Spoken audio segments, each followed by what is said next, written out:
Twin suns cast blood-red light across the ruined landscape of Thalos, their dying rays catching on broken spires and twisted metal. What had once been lush forest was now a sea of ash and embers, punctuated by the smoking ruins of once proud cities. This shattered frontier world at the edge of known space had become the latest battleground in a war that had raged for generations. Commander Selene Oris stood at the edge of the Blade Order's forward camp, her silhouette stark against the crimson horizon. Her obsidian armor, etched with ancient runes of protection, absorbed the fading light. The wind caught her silver-streaked hair, lifting it momentarily from her shoulders before letting it fall again. In her right hand, she held the Sanguine Edge, a legendary sword passed down through her family for 7 generations, its crystalline blade humming with barely contained energy. The weapon was no mere metal. It was said to bond with its wielder's very soul. "Commander," a voice called from behind her. "The scouts have returned." Selene turned to see Lieutenant Aaron Voss, approaching, his pragmatic nature evident in every efficient movement. Where Selene's armor bore the traditional engravings and ceremonial flourishes of the Blade Order, Voss's was stripped down functional. His perpetual frown deepened the scar that ran from temple to jaw, a reminder of his first encounter with Union Legion forces. "What news?" Lieutenant Selene asked, sheathing the Sanguine Edge in one fluid motion. "The Union has established a forward base in the ruins of the old temple. They've brought in heavy artillery. Orbital scans indicate they're preparing for a major offensive." Voss's voice was tight with concern. "There's more. They've deployed their Reavers." Selene's expression hardened. Reavers were the Union Legion's elite shock troops, soldiers enhanced with experimental cybernetics and pumped full of combat drugs. They felt no pain, no fear, and certainly no mercy. "How many?" "At least a dozen. Captain Rourke himself is leading them." Captain Rourke. The name alone was enough to make even the most hardened Blade Order warriors uneasy. The Union Legion's most decorated officer had earned a reputation for ruthless efficiency. Where the Blade Order fought with honor, respecting the ancient traditions of combat, Rourke's forces were industrial, methodical, treating warfare as a resource extraction problem to be solved with maximum efficiency. "We should pull back," Voss suggested, his voice low. "Regroup with Elder Malus and the main force. We don't have the numbers to—" "No," Selene interrupted, turning back toward the horizon. "This is sacred ground, Voss. The temples of Thalos are the last repositories of our people's knowledge. If we abandon them now, we lose more than territory." Voss sighed, the sound familiar to Selene's ears. It was not the first time her second-in-command had questioned the wisdom of adhering to ancient codes when facing an enemy who respected nothing but raw power. "With all due respect, Commander, sometimes I wonder if our traditions are worth dying for." Selene fixed him with a steady gaze. "Our traditions are what separate us from them, Lieutenant. The day we abandon the Blood Law is the day we become no better than the Union." The Blood Law, the ancient code that had governed the Blade Order for millennia. It was more than a set of rules. It was a philosophy, a way of life that honored combat while seeking to limit its destruction. It dictated when to fight, how to fight, and most importantly, when to show mercy. "Gather the officers," Selene commanded. "I want defensive perimeters established around all remaining holy sites before nightfall. And send for Elder Malus. If we're to defend the temples, we'll need her guidance." Voss nodded stiffly and departed, his footsteps fading into the background noise of the camp, the clang of weapons being sharpened, the murmur of warriors preparing for battle, the hum of energy shields being charged. Alone again, Selene unsheathed the Sanguine Edge, holding it up so that the dying sunlight caught its translucent length. Within the blade, something like liquid light flowed through hidden channels, giving the weapon a pulsing, living quality. It was said that the sword remembered every life it had taken, every drop of blood it had spilled. And through some alchemy or technology, so ancient it might as well be magic, it bound its wielder to those memories. "Give me strength," she whispered to the blade, or perhaps to her ancestors, or to whatever gods might still watch over this forgotten corner of space. The crimson suns of Thalos finally slipped below the horizon, plunging the world into darkness, broken only by the scattered fires of destruction and the cold, unwavering light of distant stars. Elder Malus arrived at the forward camp just as the last light faded from the sky. Unlike most of the Blade Order, who favored practical armor, even when adorned with ceremonial engravings, the Elder wore flowing robes of deepest blue, embroidered with silver threads that caught what little light remained. Her face, lined with age and wisdom, retained an intensity that commanded respect from even the most battle-hardened warriors. Selene met her at the edge of the camp, bowing her head slightly in deference. "Elder, thank you for coming." "When the Sanguine Edge calls for guidance, I must answer," Malus replied, her voice strong, despite her years. "I sense troubled thoughts, Commander. Your aura is clouded." Selene had long ago stopped questioning how the Elder seemed to read the emotions of those around her. Whether it was some psychic gift, or merely keen observation honed by decades of experience, the result was the same. Little could be hidden from Malus's piercing gaze. "The Union grows bolder," Selene admitted. "Their forces are massing at the old temple. They've brought reavers." "Abominations!" Malus spat disgust, evident in her tone. "Men who have surrendered their humanity for power. They mock the natural order." "Effective abominations," Selene countered, "who have pushed us back on 3 fronts already." Malus studied her for a long moment. "You are worried that our ways are no longer enough, that the blood law holds you back." It wasn't a question. Selene looked away, unable to meet the Elder's eyes. "I am sworn to uphold our traditions, Elder. But when I see what the Union brings to bear against us, their drones, their reavers, their disregard for all we hold sacred, I wonder if honor still has a place on the battlefield." "Honor always has a place, child." Malus placed a weathered hand on Selene's armored shoulder. "The blood law was not created to ensure victory. It was created to ensure that when we fight, we remember why we fight. To preserve life, not merely to take it. And if preserving our way of life means breaking our own codes, then we have already lost," Malus said simply. From within her robes, she withdrew a small vial, filled with a glowing liquid, the color of sunset. "The essence of the temple gardens harvested before they were destroyed. The last of its kind perhaps in all the galaxy." She pressed the vial into Selene's hand. "When the time comes, you will know what to do with this. Remember, Commander, the Sanguine Edge does not merely take lives. It binds them."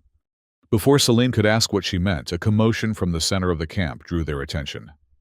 Lieutenant Voss was hurrying toward them, his expression grim. "Commander, Union forces have breached our outer perimeter. They're moving faster than we anticipated." Selene's hand instinctively went to the hilt of her sword. "How many?" "2 squadrons at least. And—" Voss hesitated. "Energy signatures consistent with Reaver armor. They're coming from the north." "Sound the alarm. Get our people into defensive positions." Selene turned to Malus. "Elder, you should retreat to the secondary camp. It's safer there." Malus shook her head. "My place is with the relics in the inner sanctum. If the Union breaches that far, someone must be there to prevent the desecration." Selene wanted to argue, but there was no time. Already, she could hear the distinctive whine of Union hover transports approaching. "Lieutenant, escort the Elder to the sanctum, then rejoin the main force." Voss nodded sharply. "And you, Commander." Selene drew the Sanguine Edge, its blade catching the starlight, and transforming it into a cold, deadly glow. "I'm going to give the Union Legion a proper Blade Order greeting." The clash came at dawn as the twin suns of Thalos crested the jagged horizon. The Union Legion attacked with mechanical precision, waves of soldiers in gleaming white armor, backed by hovering drones that rained energy fire from above. Their weapons were cutting-edge, designed to maximize casualties while minimizing risk to their own forces. In contrast, the Blade Order fought with disciplined ferocity. Their armor, though ancient in design, incorporated shield technology that could deflect energy weapons. And while they carried ranged weapons of their own, it was in close combat that they excelled. Each warrior was trained from childhood in the art of the blade, following traditions that stretched back to the early days of interstellar expansion. Selene led from the front, the sanguine edge, a blur of crystalline light in her hands. Where her sword touched Union armor, it cut through, as if the reinforced plating were no more substantial than paper. Around her, Blade Order warriors engaged the enemy with practiced precision, their movements almost ritualistic in their deadly grace. For a time, it seemed the defense might hold. The Union soldiers, for all their technological advantages, were being pushed back by the ferocity of the Blade Order's counterattack. But then, the Reavers joined the fray. They came without warning or battle cry, 7-foot titans in black armor that seemed to absorb light rather than reflect it. Where their helmets should have had visors, there were only smooth, featureless plates, giving them an inhuman appearance that matched their ruthless efficiency.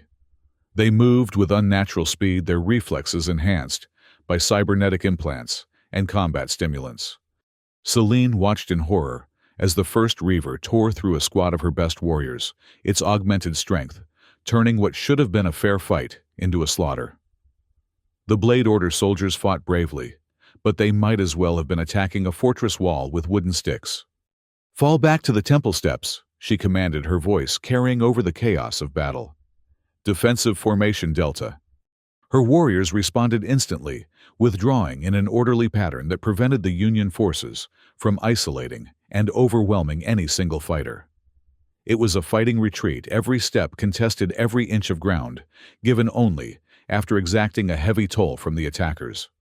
As they reached the ancient stone steps that led up to what remained of the old temple, Selene caught sight of a figure moving with purpose through the Union ranks. Unlike the Reavers, this soldier wore armor that, while clearly designed for function rather than ceremony, bore distinctive markings of rank. Captain Rourke commanding his forces from the thick of battle rather than from some distant safe position. There was something almost admirable about that, Selene thought fleetingly, before the reality of their situation reasserted itself. The Union forces were regrouping, preparing for another push. She could see Reavers moving to the front lines, their massive forms dwarfing the regular soldiers around them. "Hold this position," Selene ordered. "No matter the cost, the temple must not fall." Her warriors formed a line across the temple steps, shields interlocking, weapons at the ready. Selene took position at the center of the line, the sanguine edge held before her. In the morning light, the blade seemed to drink in the sun's rays, its internal channels glowing with gathering power. The Union forces charged as one, a wave of white armor surging toward the temple steps. At their head ran the Reavers, moving with a speed that belied their size, and behind them, coordinating the attack, was Captain Rourke himself. "For the order!" Selene shouted, and her warriors responded with a battle cry that echoed off the ancient stones. The two forces collided with devastating impact. Blade Order warriors fought with desperate valor, their swords finding gaps in Union armor, their shields turning aside energy blasts. But the Reavers were unstoppable, crashing through the defensive line like living battering rams. Selene found herself face to face with one of the enhanced soldiers, its featureless helmet betraying nothing of the human that might still exist within. The Reaver swung a massive power axe at her head, the weapon humming with destructive energy. Selene ducked beneath the blow and thrust the sanguine edge upward, finding a gap in the Reaver's armor at the joint of shoulder and neck. The crystalline blade sank deep, and for an instant, Selene felt a connection not to the Reaver, but to the sword itself. It pulsed in her hand, drinking in the life it had just taken, adding it to the countless others, held within its mysterious depths. There was no time to dwell on the sensation. Another Reaver was already moving to take its fallen comrade's place, and beyond it, Selene could see Captain Rourke cutting a path through her warriors. His movements precise and efficient without the berserker quality of the Reavers, but no less deadly for it. Selene disengaged from her current opponent, with a desperate parry, and Roll coming up in time to block Rourke's first strike. Their blades met with a sound like breaking glass, his conventional energy sword, straining against the ancient technology of the Sanguine Edge. "Commander Oris, I presume," Rourke said, his voice distorted slightly by his helmet speakers. "Your reputation precedes you." "As does yours, Captain," Celine replied, circling warily. Around them, the battle continued to rage, but in this moment, it was as if they existed in a bubble of relative calm, two commanders taking each other's measure. Rourke attacked first, a series of quick probing strikes that Celine parried with practiced ease. He was testing her defenses, looking for weaknesses. She responded with a counterattack of her own, the Sanguine Edge leaving trails of light in the air as it moved. They were evenly matched, Celine realized, with a mix of surprise and grudging respect. Despite all her training, all the ancient techniques passed down through generations of the Blade Order, she could not break through Rourke's guard. And he, for all his technological advantages, could not overwhelm her skill. The deadlock broke when a nearby explosion sent debris raining down around them. Celine stumbled slightly on the uneven ground, and Rourke seized the opportunity, driving forward with a thrust aimed at her midsection. She twisted away, but not quickly enough to avoid the blade entirely. It scored a line across her armor, penetrating just enough to draw blood. Pain flared along her side, but Celine had been trained to fight through such distractions. She turned the momentum of her evasion into a spinning attack, the Sanguine Edge, whistling through the air toward Rourke's head. The Union captain raised his sword to block, but the ancient weapon of the Blade Order sheared through the energy blade, as if it were nothing more than light and air. The crystalline edge continued on its path, finding the gap between Rourke's helmet and collar. Blood sprayed in a bright arc as the blade bit deep, slicing across the captain's face from temple to jaw. He staggered backward, his ruined sword falling from his grasp, one hand rising instinctively to the wound. Celine pressed her advantage, the Sanguine Edge poised for a killing blow, and then she saw it. A single drop of Rourke's blood had landed on the crystalline blade, and where it touched the sword's internal light, pulsed with sudden intensity, changing from its usual cold blue to a deep, vibrant crimson. The Blood Law, the ancient code that governed all Blade Order warriors. When blood was drawn and touched the sacred blade, a bond was formed, a debt that could only be repaid through service and protection. Horror washed over Celine as she realized what had happened. By the most sacred tenet of her order, she was now bound to keep Captain Rourke alive, to protect him until the debt of blood was repaid.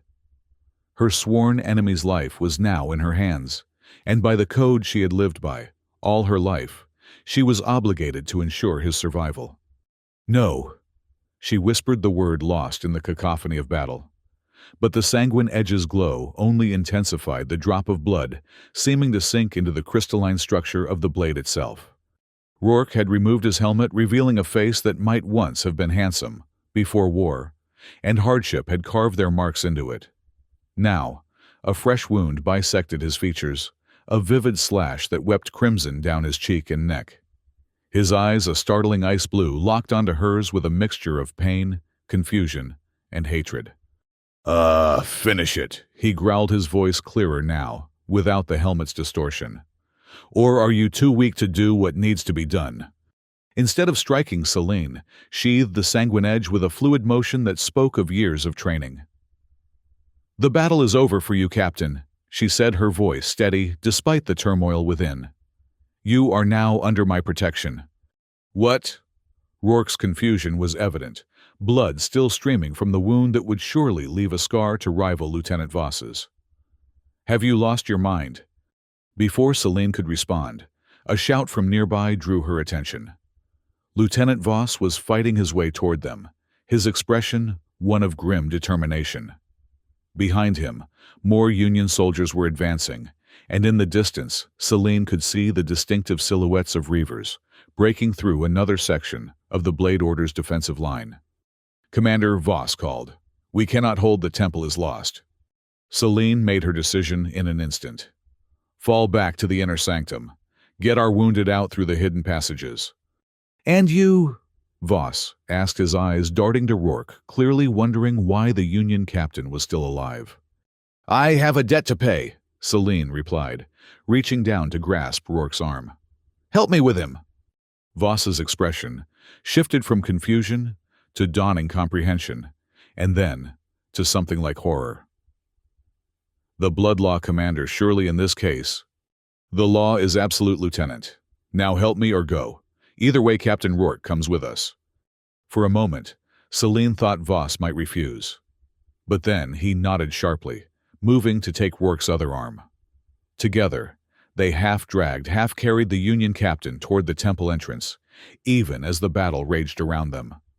You're making a mistake, Rourke muttered, his words slurred by pain and blood loss. My forces will hunt you down. There's nowhere in this system you can hide. Perhaps, Celine acknowledged. But until the debt is paid, you remain under my protection. That is the way of the Blood Law. As they retreated into the shadowed interior of the ancient temple, Celine couldn't help but reflect on the irony of her situation.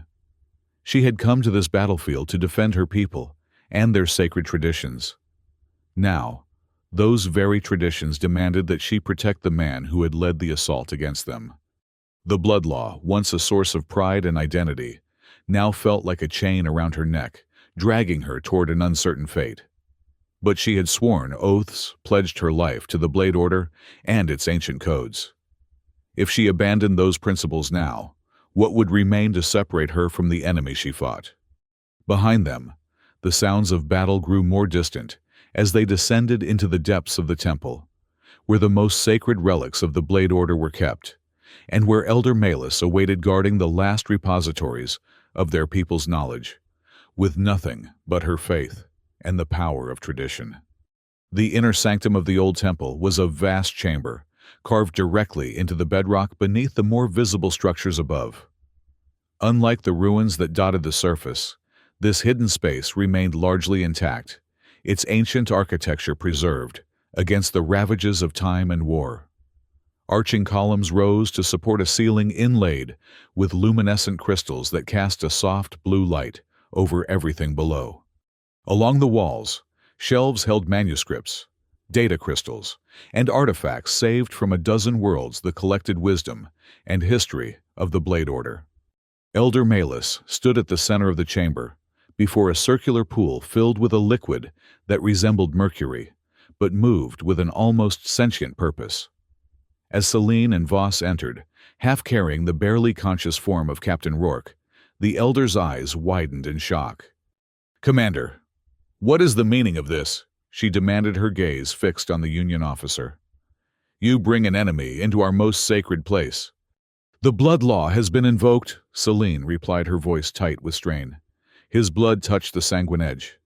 Malus's expression shifted from outrage to something more complex concern, mixed with a strange sort of validation. So it has come to this, she murmured almost to herself. As was foretold. Foretold, Celine asked sharply. What do you mean? But the Elder had already turned away, moving toward one of the ancient shelves.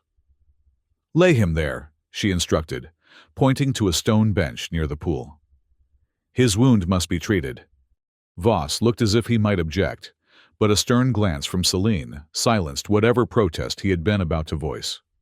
Together, they maneuvered Rourke onto the bench.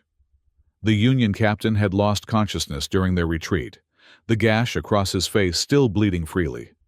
From above, they could hear the distant sounds of combat energy weapons discharging, the crash of explosions, the shouts of warriors engaged in desperate battle.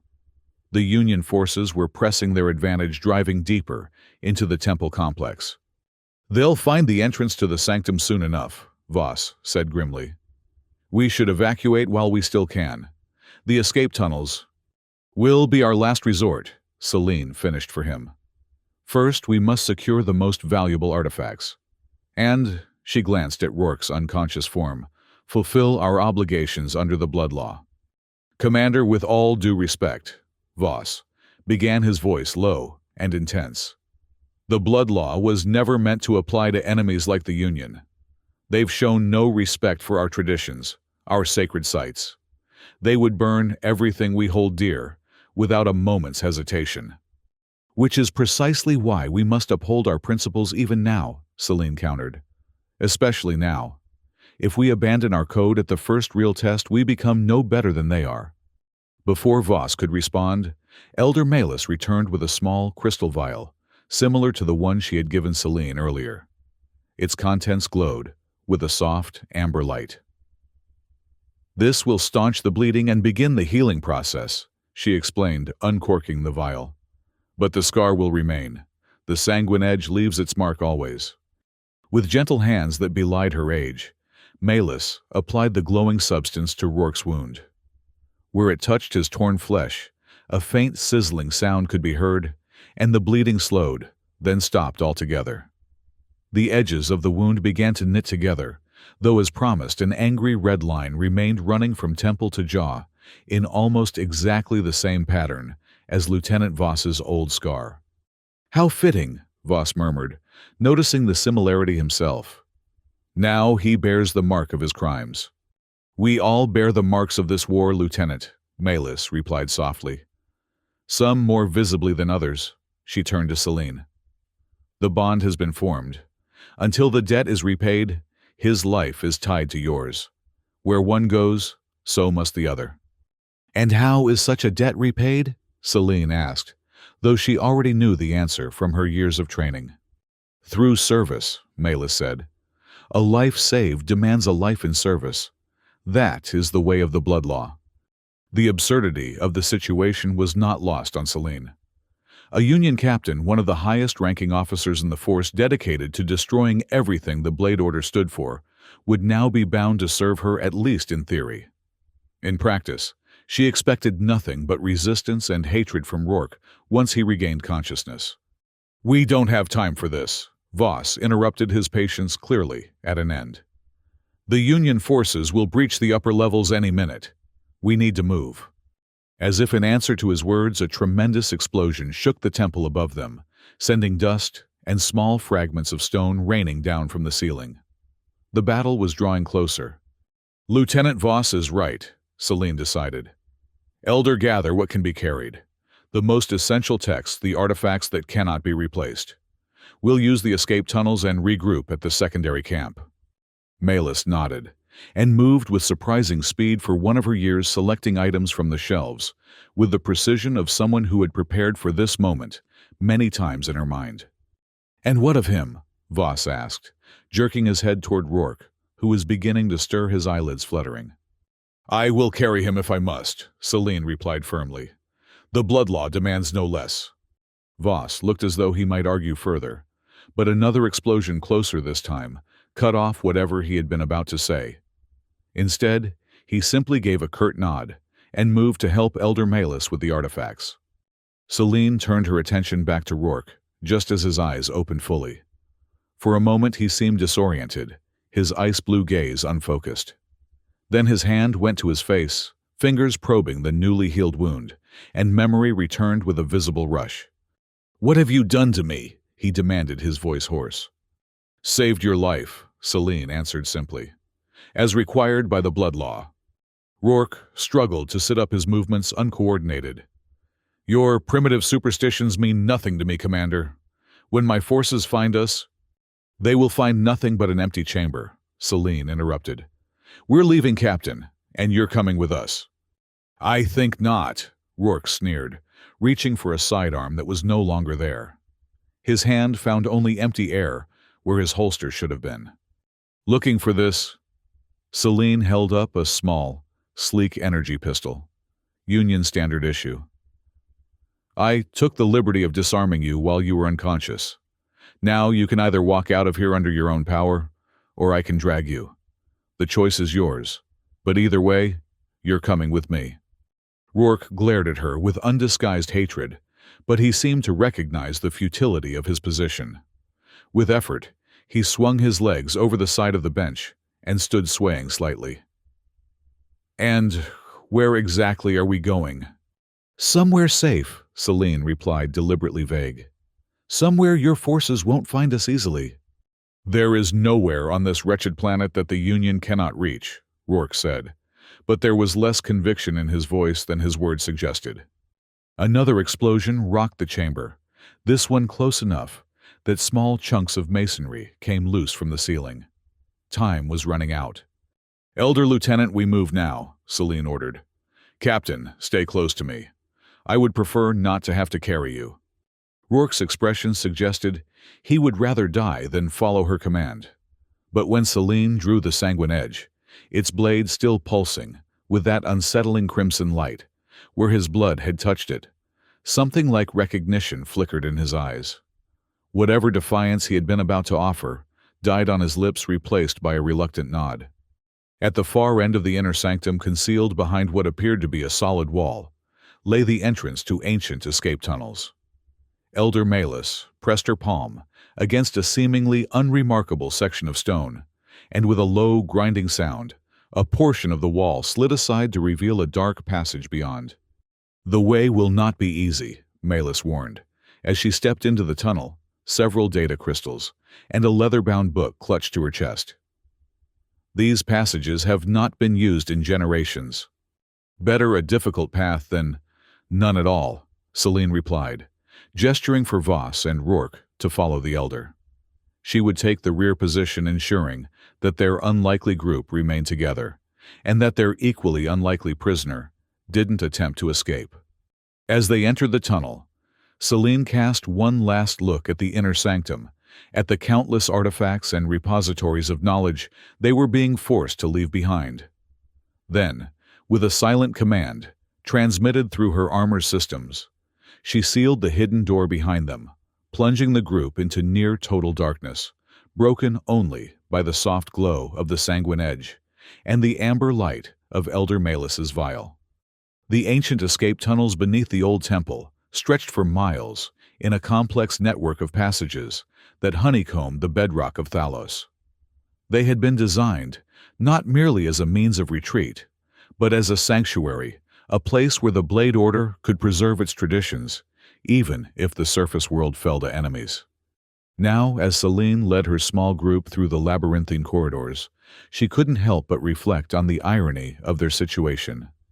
The tunnels, meant as a haven for the Blade Order's most sacred traditions, were now being used to smuggle one of its greatest enemies to safety. Rourke moved with the careful precision of a trained soldier, despite his injuries and the lingering effects of blood loss. He said nothing as they traveled, but Celine could feel his eyes on her back, calculating, assessing. Looking for weaknesses, no doubt.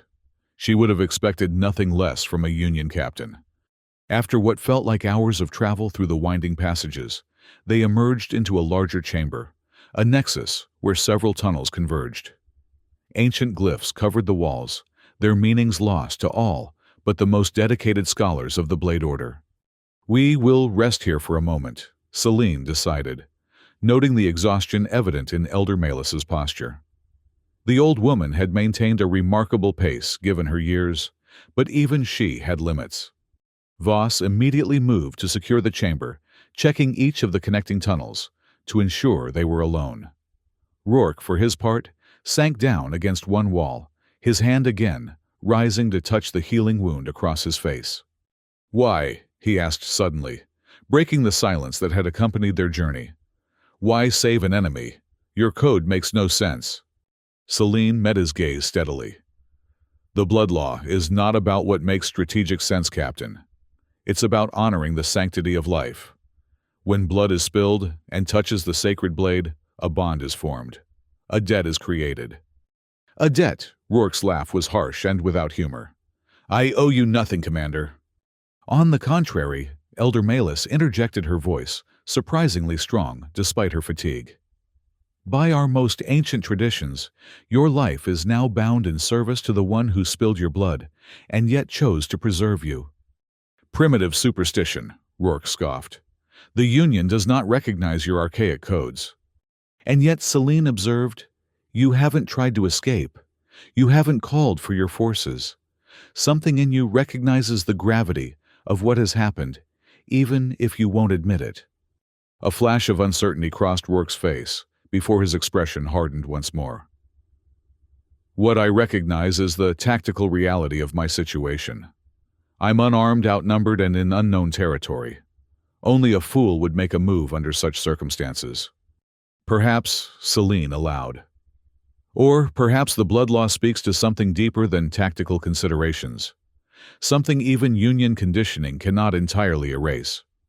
Before Rourke could respond, Lieutenant Voss returned from his reconnaissance. All clear for now, Commander, but I detected energy signatures from above. The Union is scanning for us. Can they penetrate this deep? Celine asked, concern evident in her voice. Voss shrugged. Difficult to say. The ancient builders used materials that naturally distort scanning technology, but the Union's capabilities have advanced since the last time we tested them. Then we should keep moving, Celine decided, rising to her feet.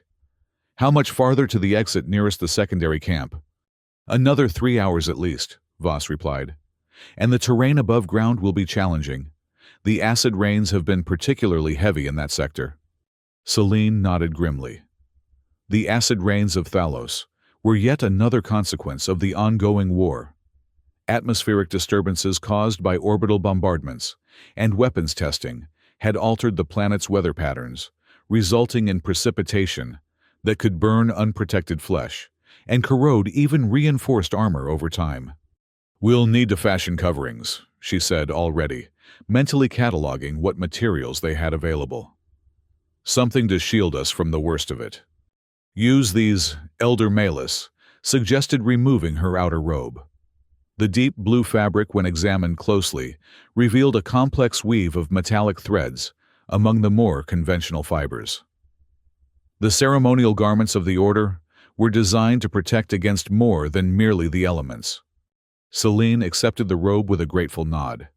Torn into strips, it would provide at least some protection for their exposed faces and hands when they reached the surface. She began the process of dividing the fabric, her movements efficient and practiced. As she worked, she became aware of Rourke watching her, his expression unreadable.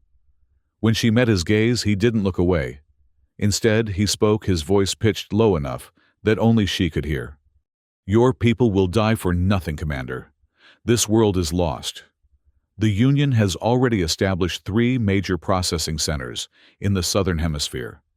Within a year, Thalos will be stripped of anything valuable, its resources shipped off-world to fuel the next expansion. Is that what you tell yourself? Celine replied, equally quiet. That the destruction you bring is inevitable and, therefore, you bear no responsibility for it. Something flickered in Rourke's ice-blue eyes. Doubt, perhaps, or a memory of conviction, long suppressed. I tell myself that progress requires sacrifice, that the needs of the many outweigh the needs of the few. And who decides which few must be sacrificed for your progress? The Union High Command, comfortable bureaucrats who have never set foot on the worlds they condemn. Rourke's jaw tightened, the fresh scar tissue pulling taut across his face. We all serve something larger than ourselves, Commander. Even you with your blood law and your ancient codes. The difference is that the Union acknowledges the cost of what we do. We don't hide behind ritual and tradition. Celine finished cutting the last strip of fabric and handed one to Rourke. Here, when we reach the surface, wrap this around your face and hands. The acid rain will burn exposed skin. Rourke accepted the strip of cloth, his fingers brushing against hers in the process. For a brief moment, something passed between them, not understanding exactly, but perhaps a recognition that beneath their opposing ideologies, they were not so different. Both were soldiers. Both served causes they believed in. Both had witnessed the horrors of a war that seemed without end. The moment passed as quickly as it had come. Rourke withdrew his hand, tucking the protective strip into his armor without further comment. Celine turned away, distributing the remaining fabric to Voss and Malus. We move in 5 minutes, she announced. Rest while you can. The journey ahead will test us all. The next hours were a grueling ordeal of near-constant movement through the increasingly narrow and unstable tunnels. In places, the ancient passages had partially collapsed, forcing them to squeeze through gaps barely wide enough for a person in full armor. The air grew thinner, staler as they progressed, and the temperature dropped noticeably. Finally, after what seemed an eternity of darkness broken only by the ghostly glow of the sanguine edge, they reached a vertical shaft with metal rungs embedded in the stone wall. Above, Celine could see a faint circle of dim light, the exit leading to the surface of Thalos, and whatever awaited them there. "I'll go first," she decided, slinging the sanguine edge across her back. "Then the Elder, followed by you, Captain. Lieutenant, you'll bring up the rear." Rourke nodded silently, his earlier defiance seemingly exhausted by the journey. Or perhaps he was simply conserving his strength, waiting for a more opportune moment to resist. Either way, Celine would maintain her vigilance. The climb was arduous, the ancient metal rungs slippery with condensation, and in some places corroded almost to the point of breaking. By the time Celine reached the top and pushed aside the camouflaged cover that concealed the exit, her arms were burning with exertion. She emerged onto a landscape transformed by war. What had once been a verdant forest was now a wasteland of blasted trees and scorched earth. The twin suns of Thalos were hidden behind thick, roiling clouds, the color of bruises, and in the distance purple lightning arced between ground and sky. The air smelled of ozone and chemicals, and even through her armor's filters, Celine could taste the acrid tang of atmospheric pollution. "Wraps on," she commanded, as the others emerged behind her. The rain could start at any moment. They had barely secured their protective coverings when the first drops began to fall, fat, heavy droplets that hissed where they struck exposed metal or stone. The acid rain of Thalos was not merely uncomfortable. It was potentially lethal in sufficient quantity. Even with protection, prolonged exposure could lead to chemical burns and respiratory damage. "The secondary camp is 3 miles east," Voss said, consulting a holographic map projected from his armor's wrist unit. "But we'll have to cross open ground to reach it. Union patrols are likely to be heavy in this sector." "Then we avoid the patrols," Celine replied simply. "Move in short bursts using whatever cover we can find. The rain will help mask our heat signatures from their scanners." They set off across the ruined landscape, moving from the shelter of one blasted tree trunk to another, taking advantage of the undulating terrain to stay out of sight. The rain intensified, becoming a steady downpour that reduced visibility to mere yards. It was both blessing and curse, hampering their progress while providing additional cover from Union detection. They had covered perhaps half the distance to the secondary camp when disaster struck. The ground beneath Celine's feet, sodden with acidic rain and weakened by the seismic stresses of nearby bombardments, suddenly gave way. She had only an instant to shout a warning before she was falling, sliding down a steep embankment of mud and loose stones. She landed hard at the bottom of what appeared to be a natural sinkhole, the impact driving the breath from her lungs, despite her armor's protection. Above, she could hear the others calling her name, their voices muffled by the rain and the distance. Before she could respond, a sound from nearby froze the blood in her veins, the distinctive whine of Union hover drones drawing closer. They must have detected the commotion of her fall, or perhaps they had been patrolling the area already and had merely been attracted by the noise. "Stay back," she called up to her companions. Union drones approaching, find cover. There was no time to climb out of the sinkhole. Instead, Celine pressed herself against the muddy wall, trying to make herself as small a target as possible while drawing the sanguine edge. The crystalline blade, still pulsing with that unsettling crimson light where Rourke's blood had touched it, would be of little use against airborne drones. But its ancient technology had surprised her before. The first drone appeared at the edge of the sinkhole, a sleek, oval-shaped machine bristling with sensors and a forward-mounted energy weapon. It hovered for a moment, its scanning beams sweeping the depression-seeking targets. Celine held her breath, knowing that her armor's stealth systems were no match for a drone at such close range. The scanner beam passed over her once-twice, and then locked on.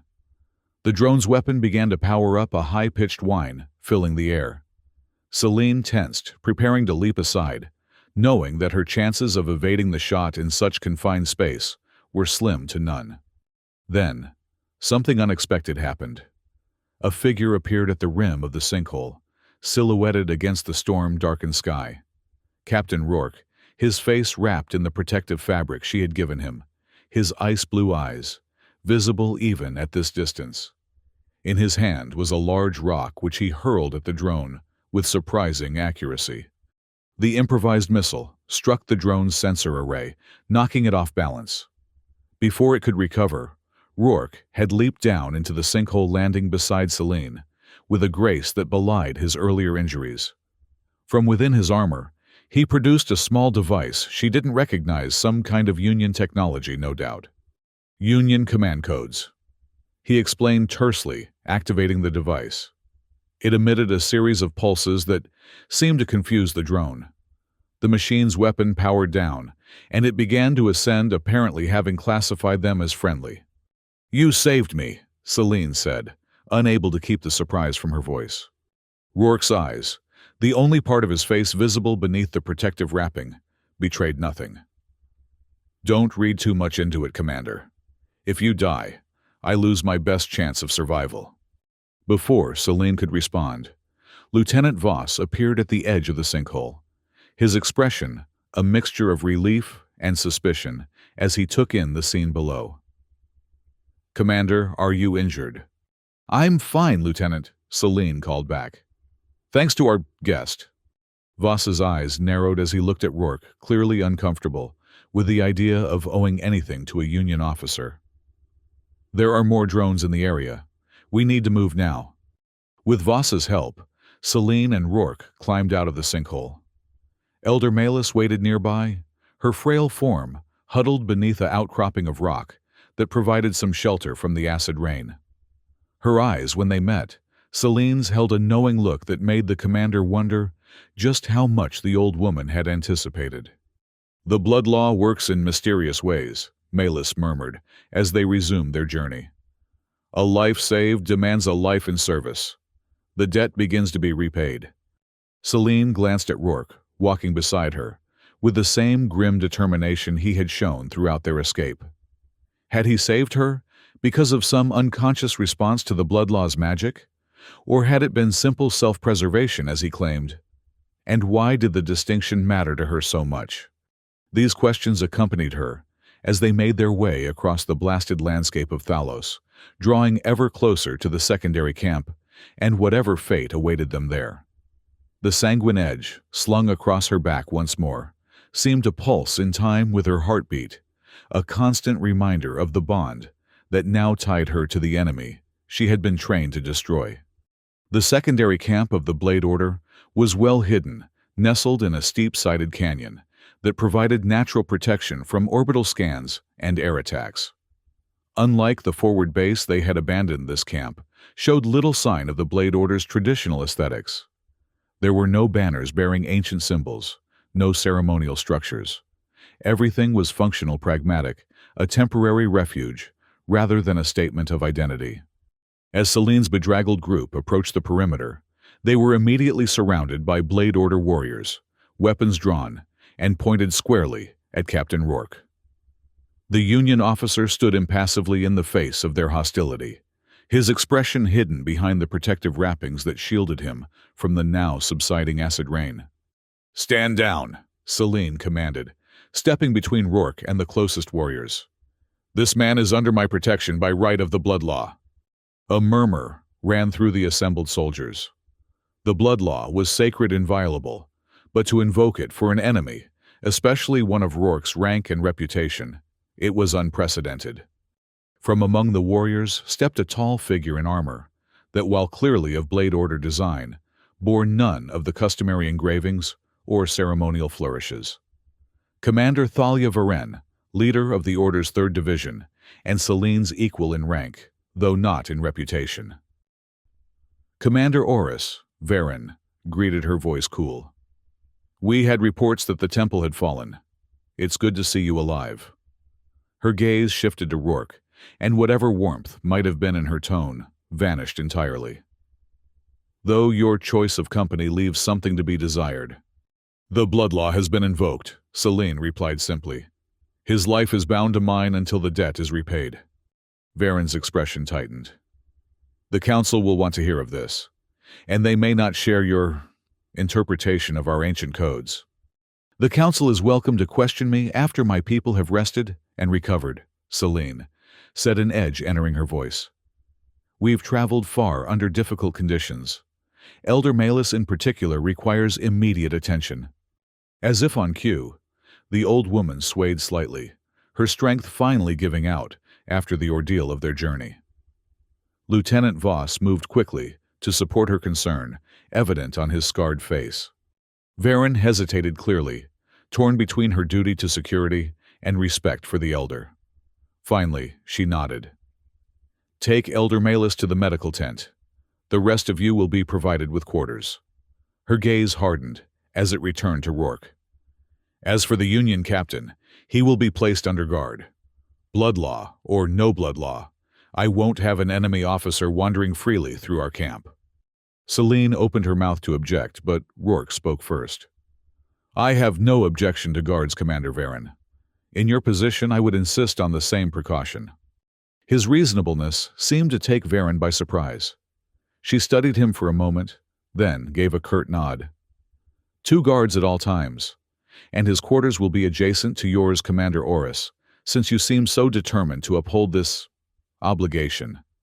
With that, Varen turned and walked away, her stiff posture betraying her displeasure with the situation. The surrounding warriors lowered their weapons, but continued to eye Rourke with undisguised hostility. This way, Lieutenant Voss said, still supporting Elder Malus. The medical tent is this direction. Commander, will you accompany the elder or... He left the question, hanging his eyes, darting to Rourke. I'll see the elder safely to the medics, Celine decided. Captain Rourke, go with the guards to your assigned quarters. I'll speak with you later.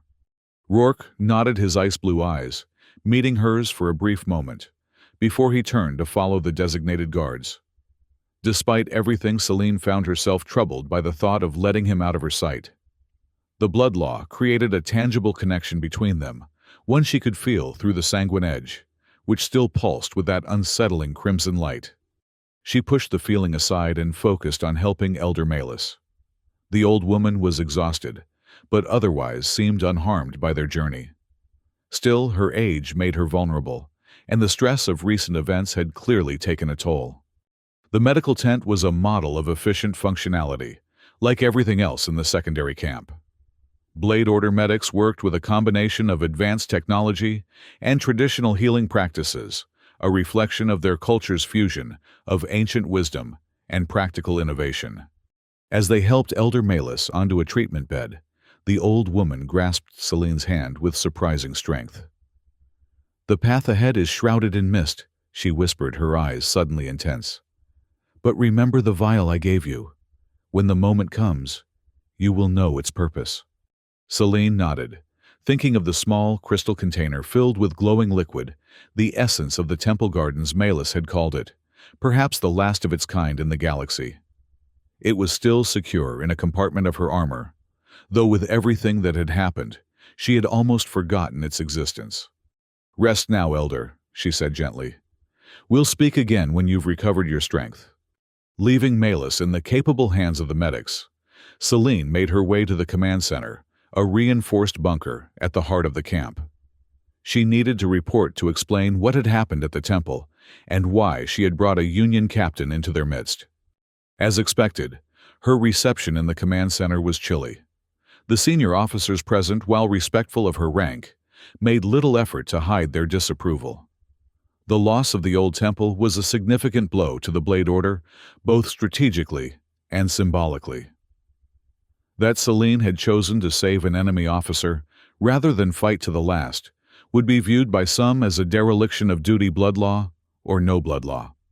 She gave her report concisely, omitting nothing, facing their judgment without flinching. When she had finished, the room was silent, save for the soft hum of communications equipment and the occasional ping of sensor readings. Finally, one of the senior officers spoke. The Council has been informed of your situation, Commander Oris. They will convene to discuss the implications of your invocation of the blood law. Until then, you are relieved of active command duties. It wasn't unexpected, but the words still stung. Celine had served the Blade Order with unwavering loyalty since childhood. To be sidelined now, when their struggle against the Union was at a critical juncture, felt like a deep personal failure.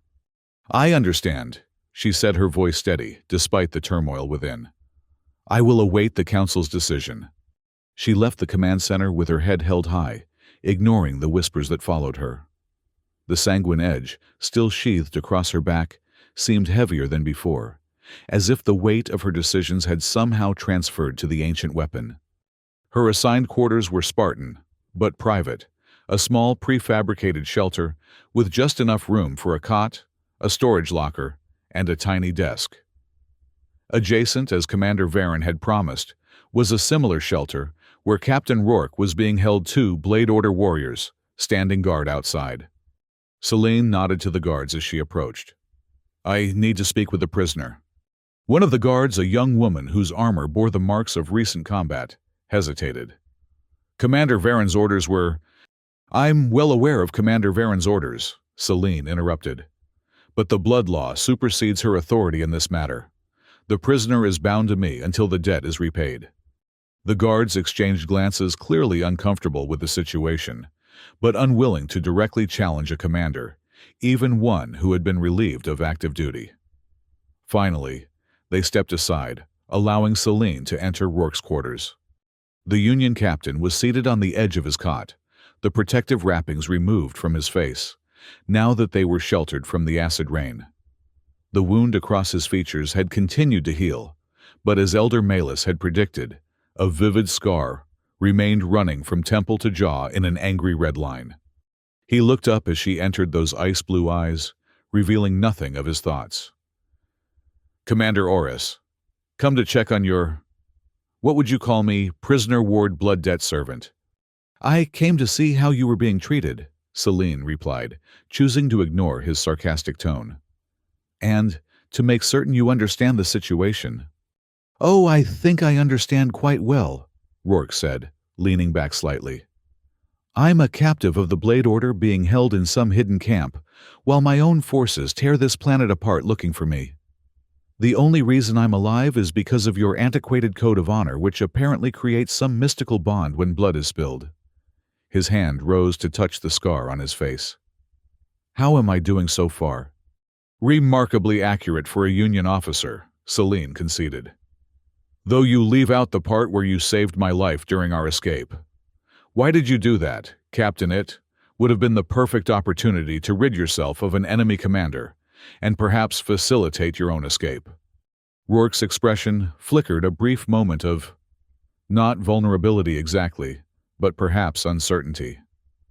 "As I said at the time, you represented my best chance of survival under the circumstances. It was a tactical decision, nothing more." "And yet," Celine pressed, "you had your command device. You could have used it to call for extraction. The Union would have sent dropships to retrieve you, especially given your rank." "And risk revealing the location of this camp," Rourke countered.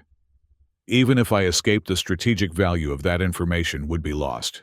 He paused, then added almost reluctantly, "Besides, I gave my word that I wouldn't attempt to escape while under your protection. Union officers have a code of our own, Commander." Celine studied him for a long moment. There was something he wasn't saying, some deeper motivation he was hiding. But pressing him further would likely only reinforce his defensive barriers. "The Council will meet soon to discuss your status," she said instead.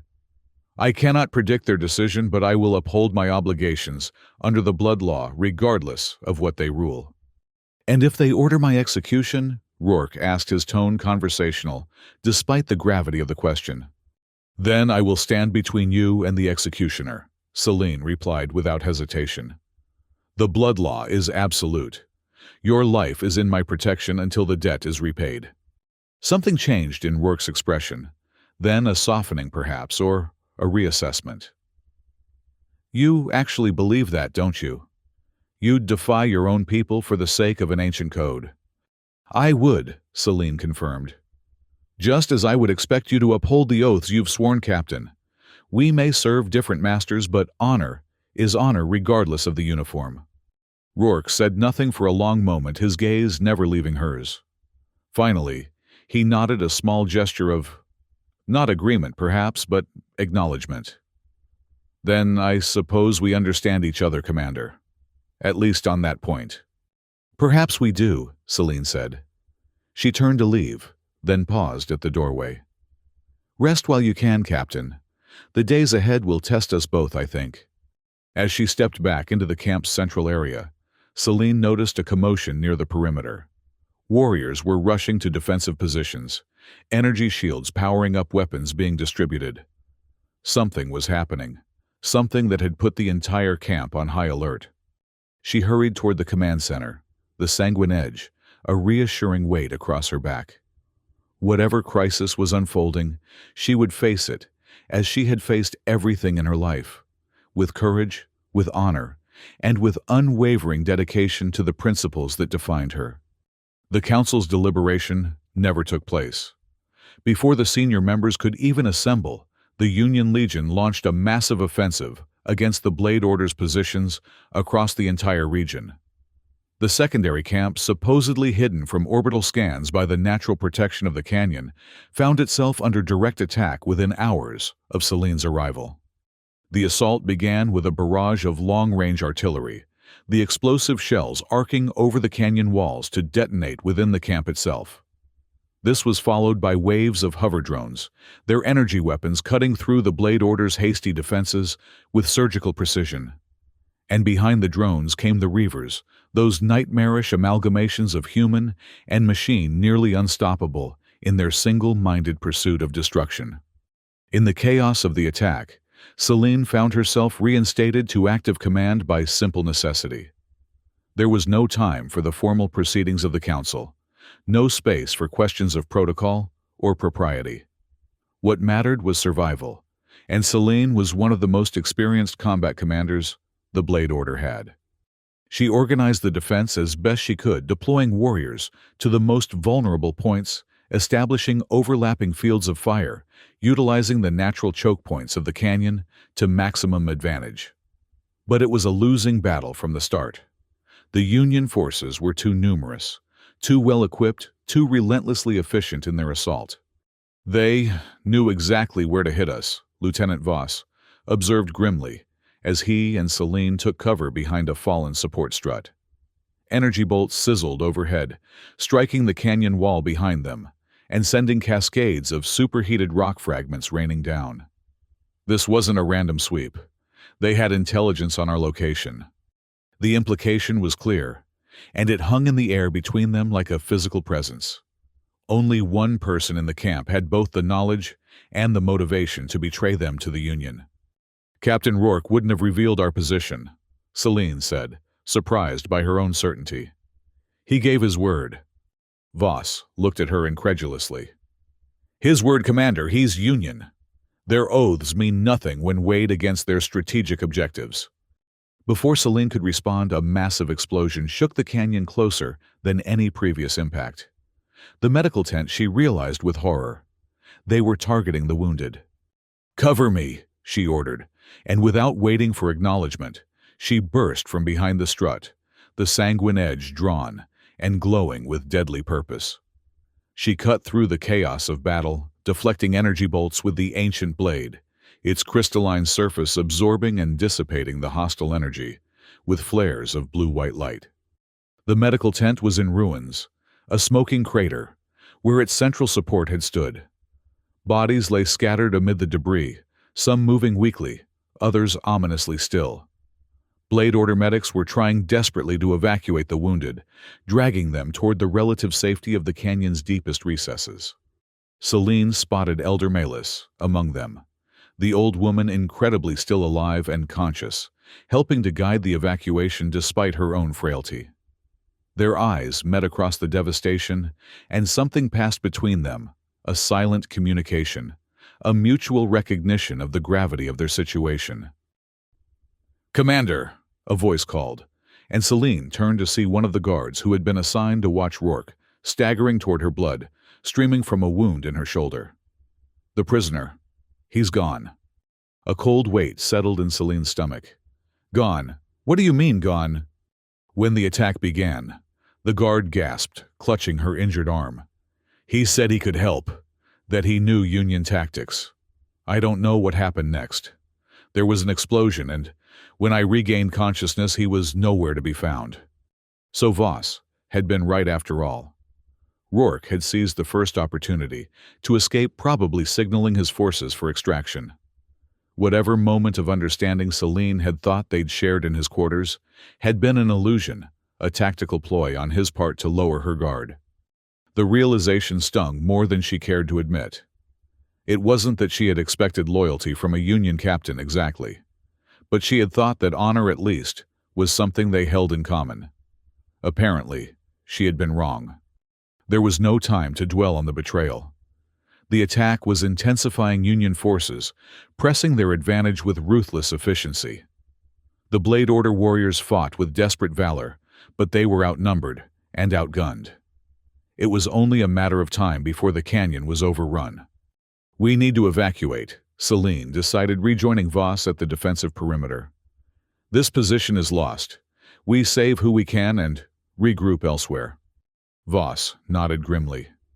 He had seen enough battles to recognize a hopeless situation when it presented itself. There's a secondary escape tunnel at the rear of the canyon. It's narrow, we'll have to move in single file, but it might get us clear of the immediate fighting. Then that's our path, Celine agreed. Spread the word. Wounded first, then support personnel. Combat units will provide rear guard.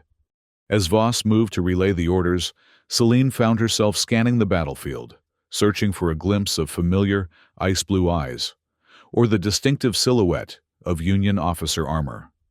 But Rourke was nowhere to be seen, likely already back among his own forces, perhaps even directing the assault that was decimating her people.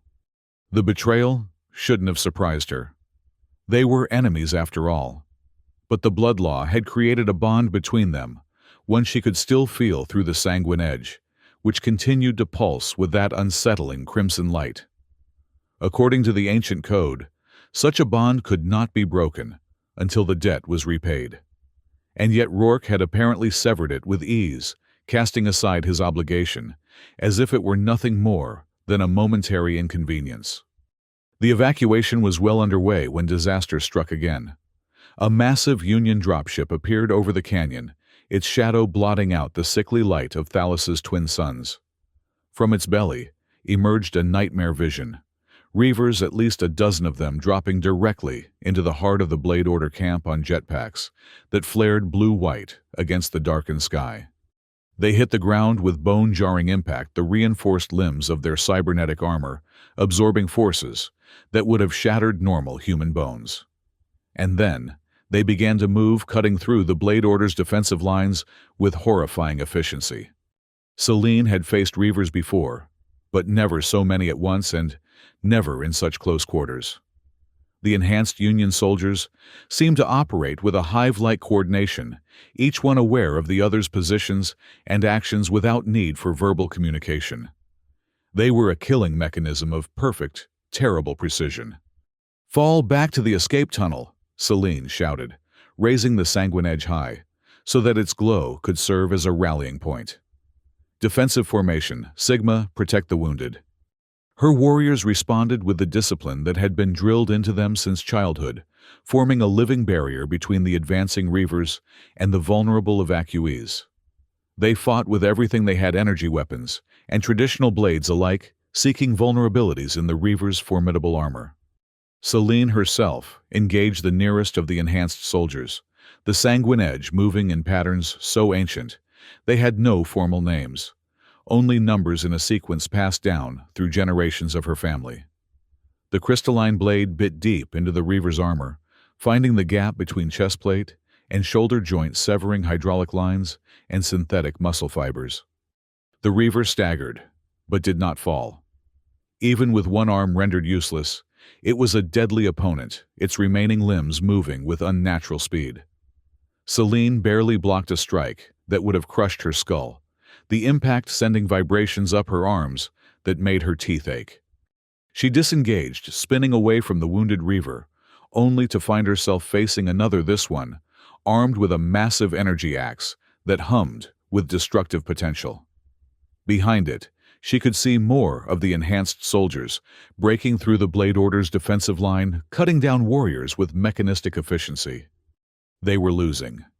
Despite everything, the valor of her people, the ancient power of weapons like the Sanguine Edge, the defensive advantages of the canyon, they were being overwhelmed by the sheer relentless force of the Union's assault. And then, as if the situation weren't dire enough, Celine caught sight of a familiar figure moving through the chaos of battle. Captain Rourke, no longer in the simple fatigues he had been provided in the camp, but fully armored in the distinctive white and gold of a Union officer. He was heading directly for the escape tunnel, cutting through Blade Order warriors, with precise, economical movements. Rage clouded Celine's vision for a moment. The betrayal was complete. Not content with merely escaping, Rourke was now actively participating in the slaughter of her people. He was making his way toward the escape tunnel, clearly intending to cut off their retreat to ensure that no one survived this assault.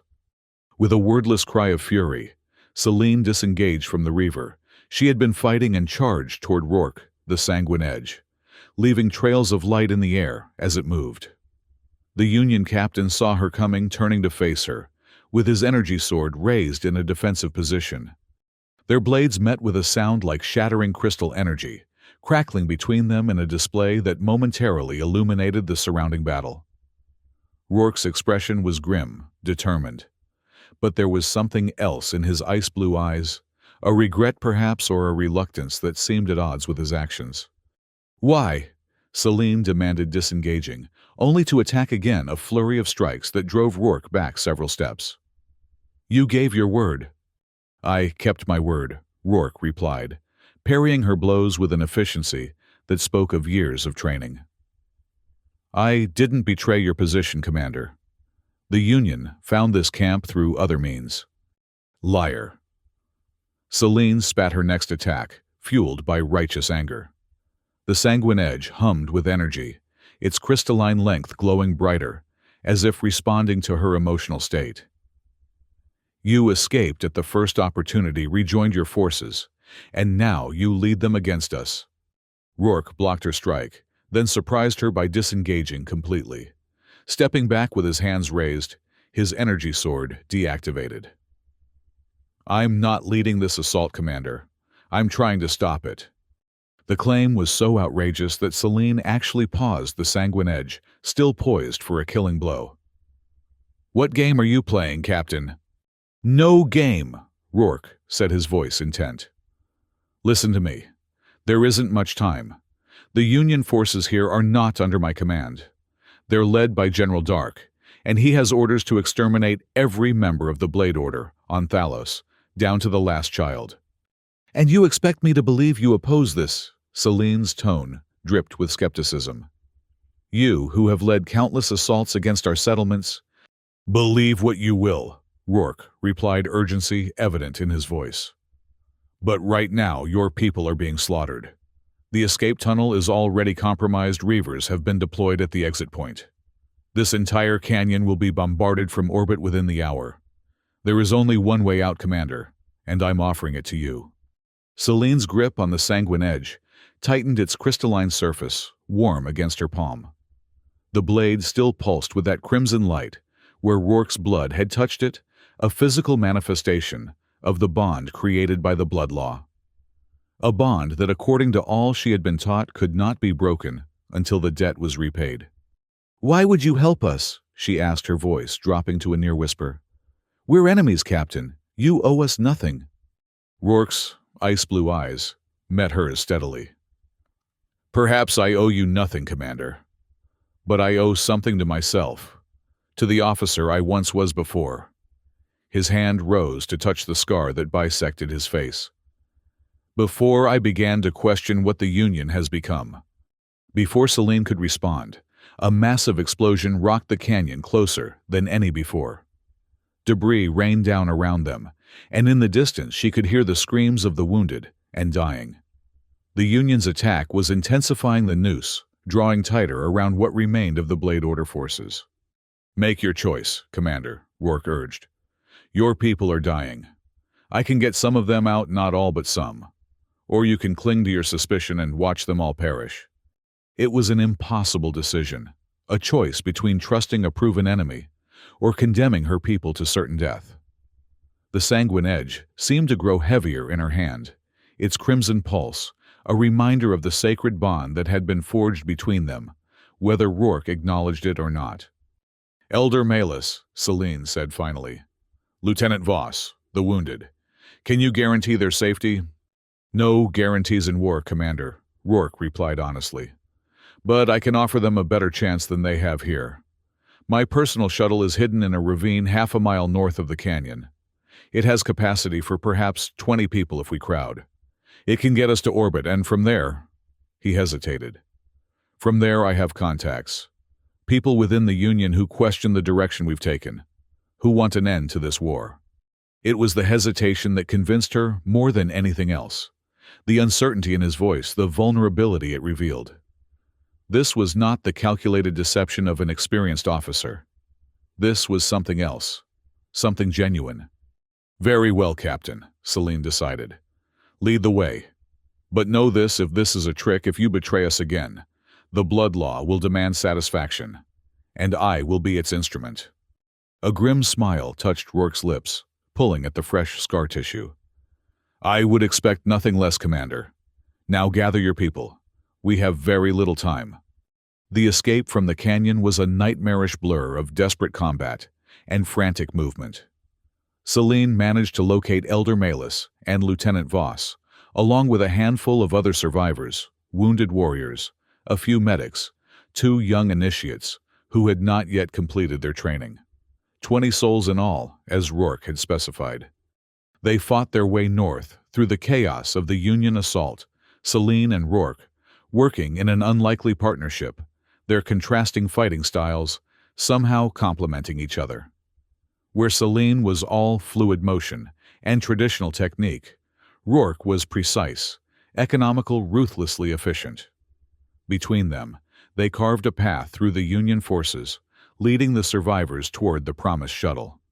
Twice they encountered Reavers, and twice they managed to defeat the enhanced soldiers through coordinated efforts. Celine, distracting the monstrous fighters, while Rourke exploited weaknesses in their armor that only a Union officer would know.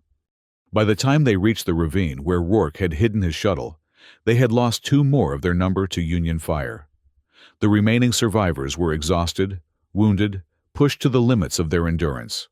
But they were alive, and as the sleek form of the Union officer's personal craft came into view, a fragile hope began to take root. "Get them aboard," Rourke ordered, already moving toward the shuttle's entry ramp. "I'll initiate the launch sequence. We need to be in orbit before General Dark realizes what's happening." Celine helped the wounded into the craft, the sanguine edge still drawn her senses alert for any sign of pursuit. The shuttle was indeed cramped with so many passengers, but it would serve its purpose.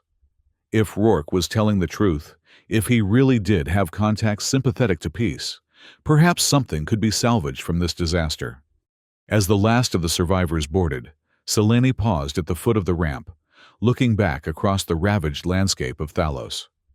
In the distance, the canyon that had held the secondary camp was now a sea of flame-black smoke rising into the poisoned sky. Another home lost, another piece of their heritage destroyed. "Commander," Rourke called from the shuttle's cockpit.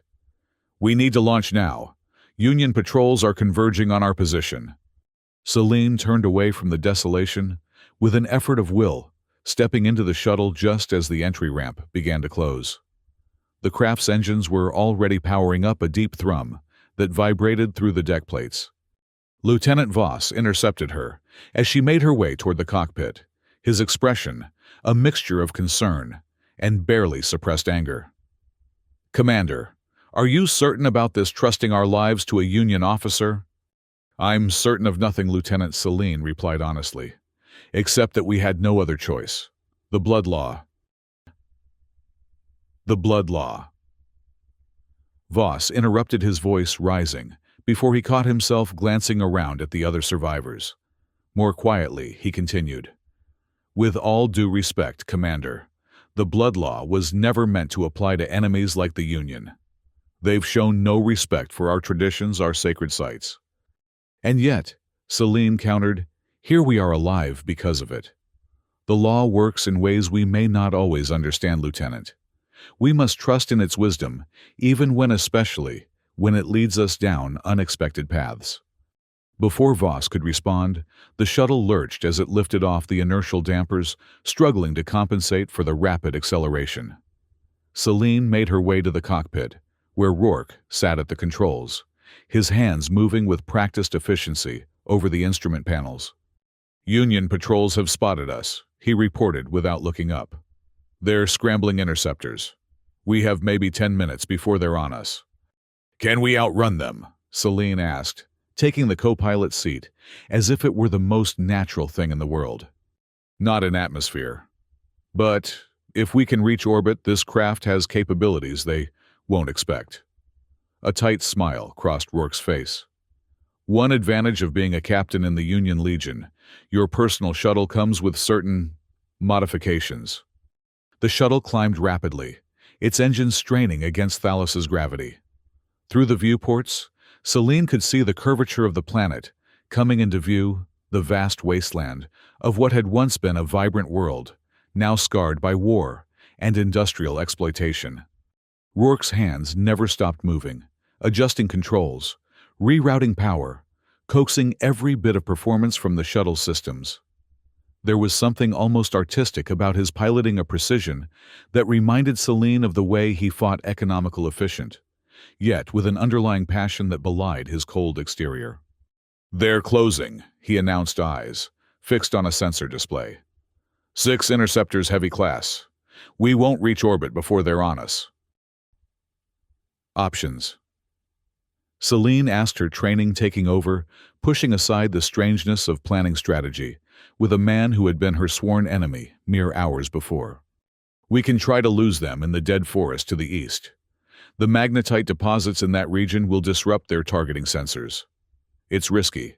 We'll have to fly dangerously low, and the acid rain has weakened many of the trees. One collision at these speeds. He left the implications unspoken. Celine considered for a moment, then nodded. Do it. Our people have already survived worse today. Rourke banked the shuttle hard, sending it streaking toward the skeletal remains of what had once been Thalos's most majestic forest. The interceptors followed sleek predators in pursuit of wounded prey. They're launching missiles, Rourke reported, his voice tight with concentration. Brace for evasive maneuvers. The shuttle plunged into the dead forest, weaving between massive trunks that had once supported a canopy of alien life. Now, they were just obstacles, silent witnesses to the desperate flight of the last survivors of the Blade Order. Explosions bloomed behind them as the Union missiles detonated, some finding their targets in the ancient trees, others misled by the magnetic interference that pervaded the region. The shuttle rocked with each near miss, its structural integrity groaning under the strain of Rourke's aggressive piloting. In the passenger compartment, the survivors held on as best they could, their expressions a mixture of fear and grim determination. Elder Malus sat with her eyes closed, her lips moving in what might have been prayer, while Voss braced himself against a bulkhead, his scarred face set in lines of tension. We can't keep this up, Rourke said after several minutes of increasingly desperate evasion. The engines are overheating and they're adapting to the magnetic interference faster than I expected. We need another option. Celine unsheathed the sanguine edge, which continued to pulse with that crimson light where Rourke's blood had touched it. The ancient weapon had guided her through countless battles, its crystalline structure somehow attuned to her thoughts, her intentions. Perhaps it could guide her now. As she held the blade, a memory surfaced, Elder Malus, pressing a small vial into her hand. The essence of the temple gardens, the old woman had called it. When the time comes, you will know what to do with this. Was this the moment the elder had foreseen? It seemed impossible that a small vial of liquid, even one harvested from the sacred gardens, could save them from 6 Union interceptors. And yet, I have an idea, Celine said, reaching into a compartment of her armor to retrieve the crystal vial. But it's unconventional. Rourke glanced at her, then at the vial, his expression skeptical. I'm open to unconventional, Commander. Conventional isn't working so well at the moment. Celine uncorked the vial, its contents glowing with a soft, amber light. The liquid inside seemed to respond to her touch, swirling with increased intensity. Can you get us above the forest? Just for a moment. Above it, the interceptors will have a clear shot at us. Just for a moment, Celine repeated. Trust me. Something in her voice must have convinced him because Rourke nodded and adjusted their course, sending the shuttle climbing steeply toward a gap in the skeletal canopy above. Whatever you're planning, do it quickly. We'll be exposed in 3, 2, 1. The shuttle burst into clear air above the dead forest, the interceptors immediately adjusting their trajectory to compensate. But in that brief window of vulnerability, Celine acted. She poured the contents of the vial onto the sanguine edge, watching as the glowing liquid seemed to be absorbed into the crystalline structure of the blade. For a heartbeat, nothing happened. Then the weapon began to vibrate in her hand, its glow intensifying from crimson to a brilliant white that filled the cockpit with blinding light. Celine felt a surge of energy, unlike anything she had experienced before, a power that seemed to connect her to the blade, and through it to something larger, the ancient heritage of her people, the sacred traditions that had guided them for millennia. Acting on instinct more than conscious thought, she pressed the flat of the blade against the shuttle's instrument panel. Energy arced from the sanguine edge into the craft system's displays, flickering wildly before stabilizing in patterns Celine didn't recognize. The engine's pitch changed, deepening to a resonant hum that vibrated through the entire vessel. "What did you do?" Rourke demanded, his hands hovering uncertainly over controls that were now behaving in ways he'd never seen before. "I don't know," Celine admitted.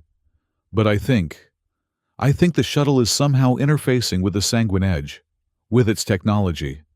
Indeed, the craft was responding differently now, moving with a grace and speed that seemed impossible for its design. The pursuing interceptors fell behind their weapons fire, going wide as the shuttle executed maneuvers that defied conventional aerodynamics. The sanguine edge. Elder Melis's voice came from behind them, the old woman having made her way to the cockpit, despite the turbulence. "It remembers. The ancient ones, they built their weapons to interface with their vessels in times of need. The essence of the temple gardens has awakened that memory." It seemed impossible, a tale from the myths and legends that formed the foundation of the Blade Order's traditions. And yet, the evidence was undeniable. The shuttle climbed toward orbit with impossible speed, leaving the Union interceptors far behind their weapons, unable to lock onto a target that moved with such uncanny precision. "We're breaking orbit." Rourke reported his skepticism, giving way to a kind of wonder as he watched the craft perform beyond anything in his experience. "At this rate, we'll be able to make the jump to hyperspace before any Union capital ships can intercept us." Celine nodded, still holding the sanguine edge against the instrument panel, feeling the connection between the ancient weapon and the modern craft. It was as if two technologies separated by millennia of development had found a common language, a harmony that transcended their differences. As Thalos receded behind them, its scarred surface giving way to the vast blackness of space, Celine couldn't help but see a parallel to their own situation. She and Rourke, representatives of traditions and ideologies that had been at war for generations, had somehow found a way to work together, to combine their strengths in service of a greater purpose. "Where to?" she asked, looking at the Union captain who had become their unlikely savior. Rourke's ice-blue eyes met hers, and for the first time since she had known him, she saw something like hope in their depths. "There's a system at the edge of the neutral zone, a place called Haven. My contacts have established a base there, gathering others who want an end to this war.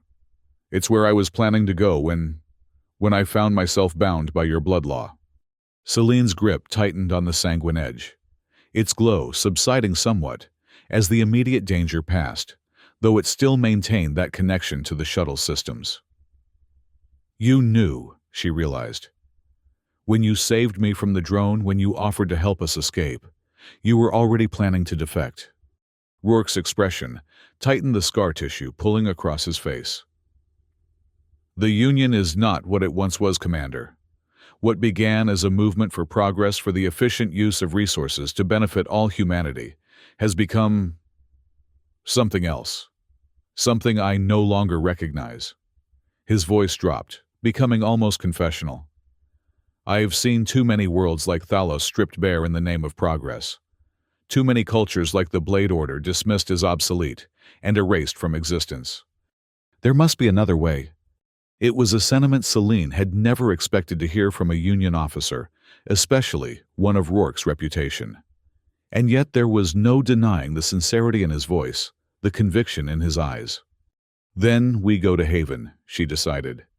"And we see if this other way of yours is possible." The coordinates were set, the hyperdrive spooling up for the jump that would take them beyond the reach of Union pursuit. As the stars elongated into streaks of light around them, Celine found herself wondering what awaited them at their destination.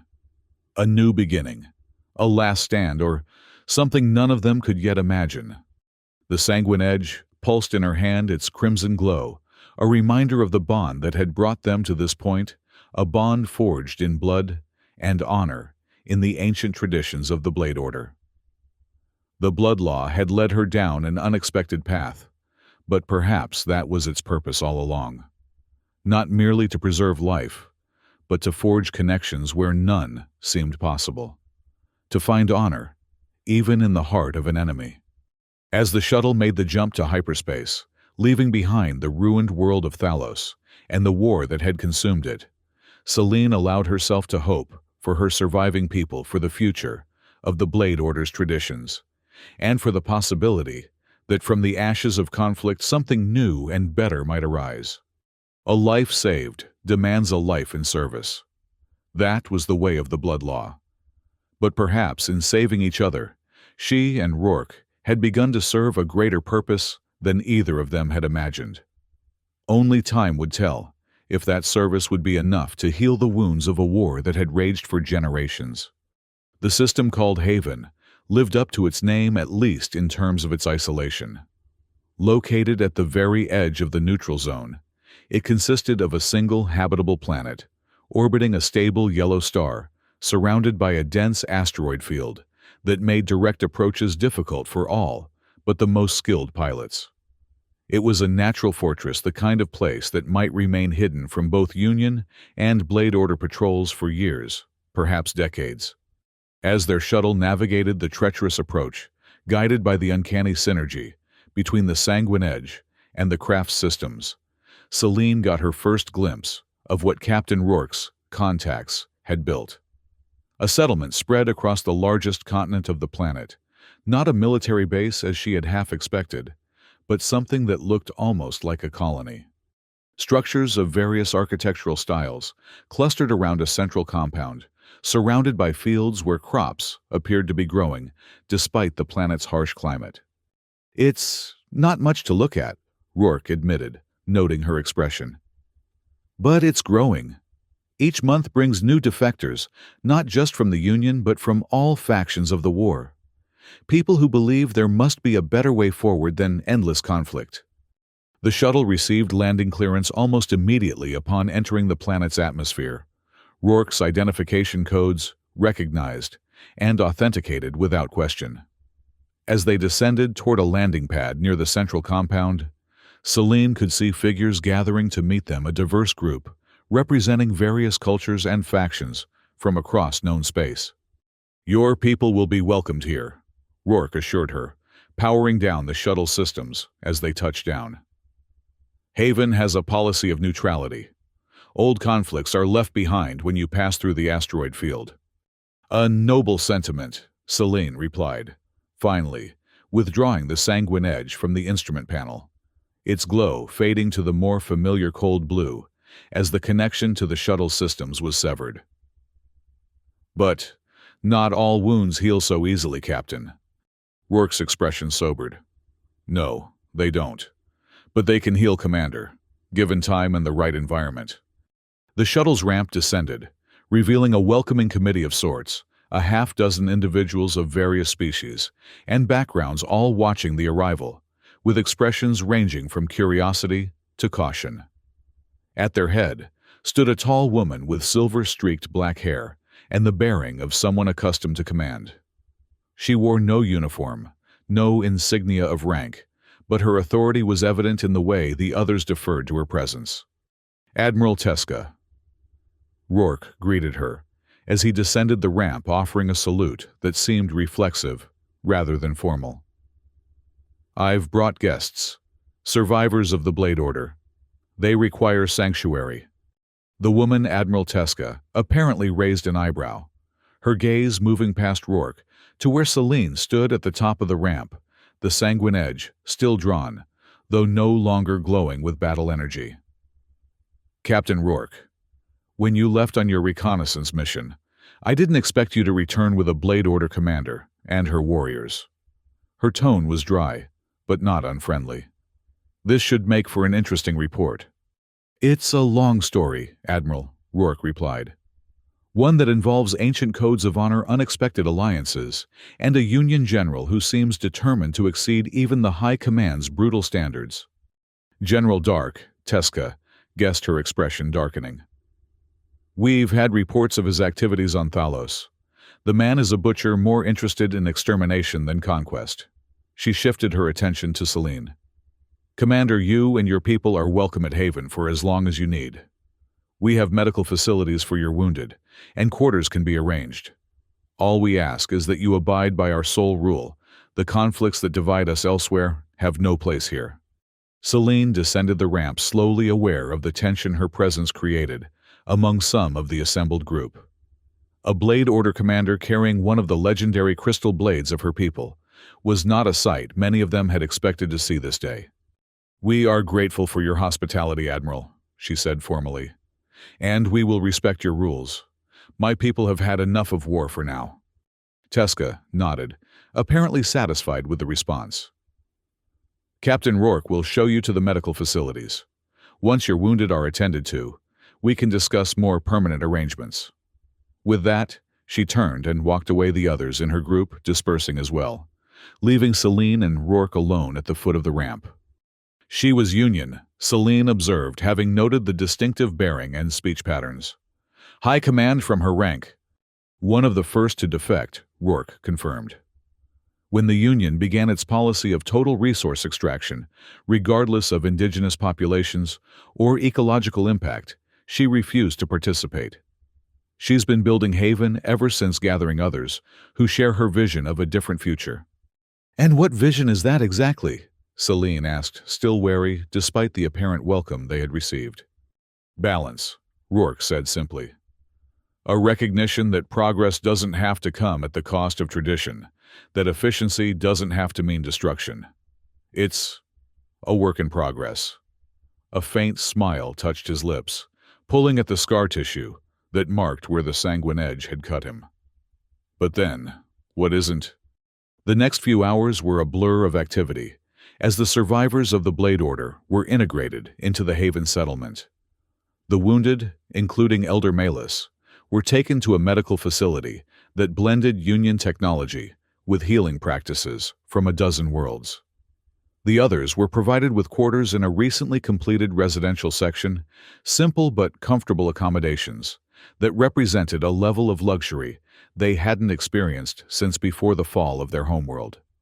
Lieutenant Voss remained skeptical, his natural pragmatism making him wary of such apparently easy acceptance. But even he had to admit that the people of Haven seemed genuine in their welcome, offering assistance without demanding immediate commitment to their cause. It could be an elaborate trap, he suggested to Celine, as they stood on a balcony overlooking the central plaza of the settlement. A way to gather intelligence on Blade Order techniques, our remaining strongholds. To what end? Celine countered. The Union already has the upper hand in this war.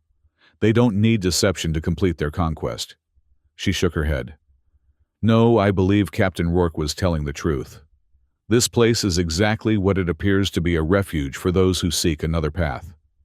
And that includes you now, Commander Voss, asked, his scarred face unreadable in the failing light of Haven's setting sun. You would abandon our struggle, our sacred duty to preserve the old ways. Celine's hand went to the sanguine edge, now sheathed at her side.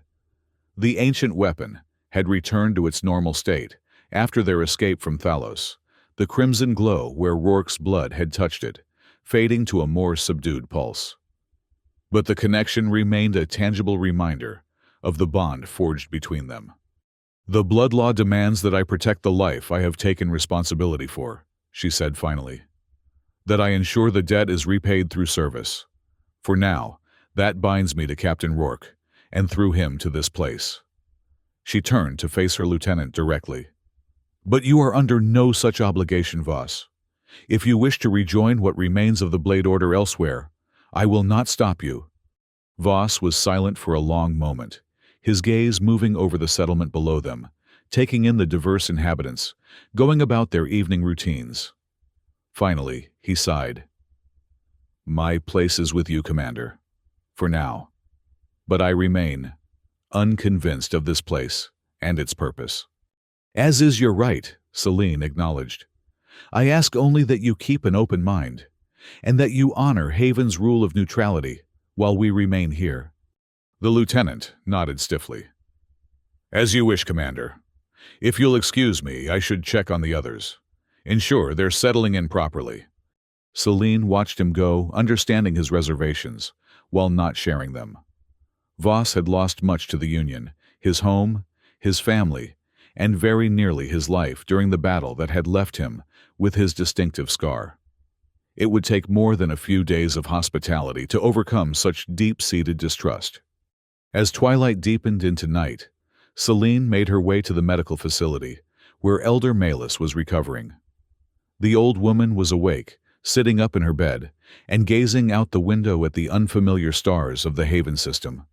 They wheel differently here, Malus observed, as Celine entered the room. The constellations are all wrong. It will take time to learn their patterns, to read their meanings.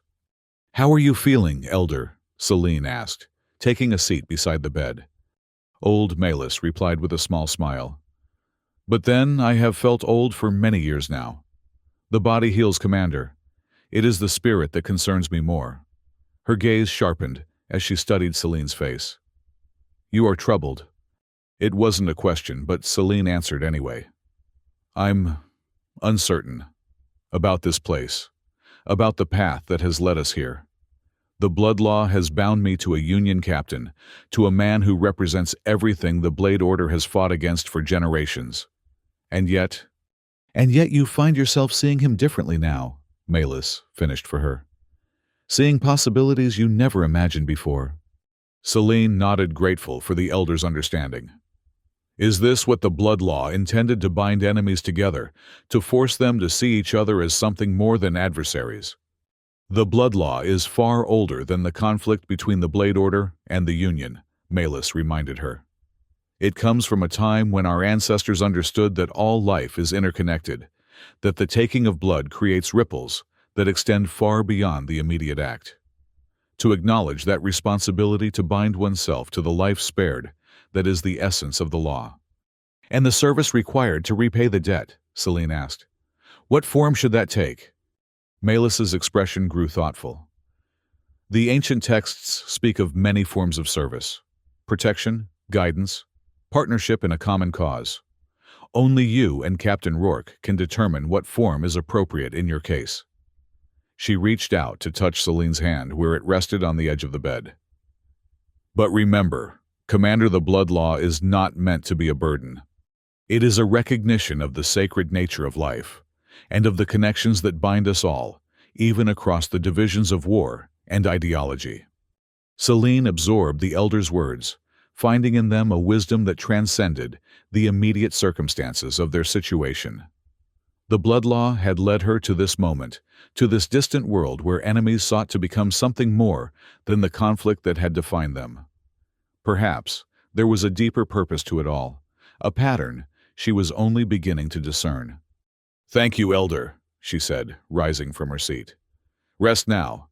We will speak again when you're stronger." Malus nodded, her eyes already beginning to close with the exhaustion of their ordeal and the healing process. "The vial," she murmured as Celine turned to leave. "It served its purpose as I knew it would. The Sanguine Edge remembers, Commander. It remembers things we have forgotten." With those cryptic words hanging in the air, the Elder drifted into sleep, leaving Celine to ponder their meaning as she made her way back through the quiet corridors of the medical facility. Outside, the night had fully descended on Haven, the settlement illuminated by soft lights that seemed designed to minimize light pollution, allowing the stars to shine with undiminished brilliance. Celine paused, looking up at the unfamiliar constellations, trying to find patterns in their arrangement, as Elder Malus had suggested. "Beautiful, isn't it?" A voice came from nearby, and Celine turned to see Captain Rourke approaching. He had shed his Union armor, now dressed in simple civilian clothing that somehow made him seem more accessible, less the enemy commander, and more simply a man. "One of the things I first noticed when I came to Haven, you can actually see the stars here. No orbital platforms, no constant shuttle traffic, no light pollution from massive industrial complexes.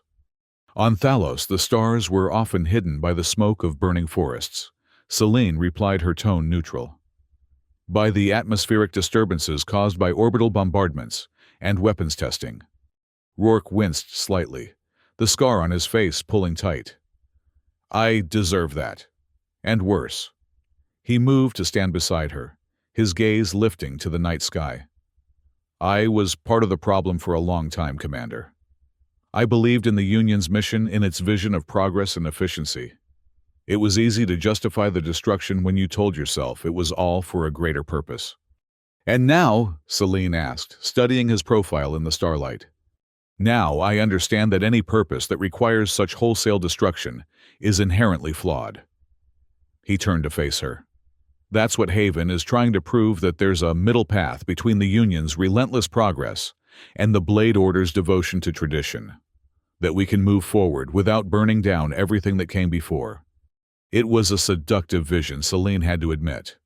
A world where the technological advancements of the Union could coexist with the cultural heritage and ecological wisdom of the Blade Order. Where progress didn't have to come at the cost of everything she held dear. "Admiral Teska mentioned a council meeting tomorrow," she said, deliberately changing the subject. "She wants us to attend to share what we know of General Dark's activities on Thalos." Rourke nodded. "Dark represents a dangerous faction within the Union High Command. Even by their standards, his methods are extreme. If he's been given free rein on Thalos, it could indicate a shift in Union policy that threatens everything Haven stands for." "And what exactly does Haven stand for, Captain?" Celine asked the question that had been forming in her mind since their arrival finally taking shape. "Beyond being a refuge for those disillusioned with the war, what is its purpose? What does it seek to accomplish?" Rourke was silent for a moment, seeming to choose his words with care. "Haven began as a sanctuary, a place where those who questioned the conflict could find safety. But it has evolved into something more ambitious.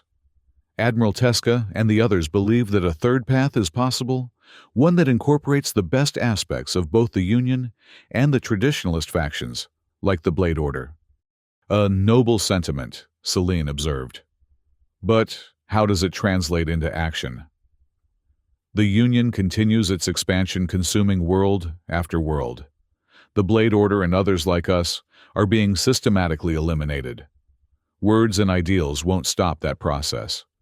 "No," Rourke agreed. "They won't. Which is why Haven is building more than just a settlement, Commander. It's building an alternative, a network of worlds and outposts that operate on different principles than either the Union or the traditional factions. Sustainable resource use, preservation of indigenous cultures and ecological systems, technological advancement that enhances, rather than replaces, existing ways of life." He gestured toward the settlement spread out below them. This is just the beginning of proof of concept. But it's growing. Every month brings new defectors, new allies. People who see the same flaws in the existing order that we do. And you believe this. Network can stand against the Union's military might. Celine's tone was skeptical, but not dismissive. She had seen enough of war to know that victory didn't always go to the side with the most weapons or the largest forces. Not directly, no, but we don't need to defeat the Union in conventional battle. We just need to prove that there's a better alternative one that achieves the same goals of human advancement without the destruction and suffering. Rourke's expression was earnest, his ice-blue eyes reflecting the starlight above. It's a long game, Commander, but one worth playing, I think. Celine found herself wanting to believe him, to embrace the vision he described. After years of fighting what had increasingly seemed like a losing battle, the prospect of a different approach was undeniably appealing. But caution held her back, the ingrained suspicion of an enemy honed by too many betrayals and losses. "The blood law still binds us," she said finally. "Until the debt is repaid, I am obligated to protect your life, to ensure your well-being. Beyond that..." She left the sentence unfinished, unwilling to commit herself further. Rourke accepted the limitation with a nod. "Fair enough. One step at a time, then." He gestured toward the path that led back to the residential area. "We should both get some rest. Tomorrow's council meeting will be challenging. General Dark has powerful allies, even among those who have broken with the Union on other matters." They walked in companionable silence through the quiet streets of Haven, the settlement peaceful, in a way that felt almost surreal after the constant tension of war. As they reached the building where Celine and her people had been housed, Rourke paused. "Commander, there's something I've been meaning to ask you. The Sanguine Edge during our escape, when it interfaced with the shuttle systems. I've never seen anything like that before. Is it common knowledge among the Blade Order that your weapons possess such capabilities?" Celine's hand went to the hilt of the sword, feeling the faint vibration that indicated its awareness, its semi-sentient response to her touch. "No," she admitted. "It was as much a surprise to me as to you. The ancient texts speak of powers within the crystal blades that have been lost to time, but I had always thought those stories were more metaphor than literal truth. And yet, when combined with the essence from the temple gardens..." "It remembered," Celine said, echoing Elder Melis's words. "Some function, some capability that had lain dormant for generations, perhaps centuries." "Fascinating," Rourke murmured. "It makes me wonder what other lost technologies might be hidden in the traditions and artifacts of the Blade Order. Things the Union has been too quick to dismiss as primitive superstition." The observation hit close to home, articulating a frustration Celine had felt throughout the long war with the Union. The way her people's culture and knowledge had been systematically devalued, treated as obstacles to progress, rather than alternative paths to understanding the universe. "Perhaps that's something worth exploring," she suggested cautiously.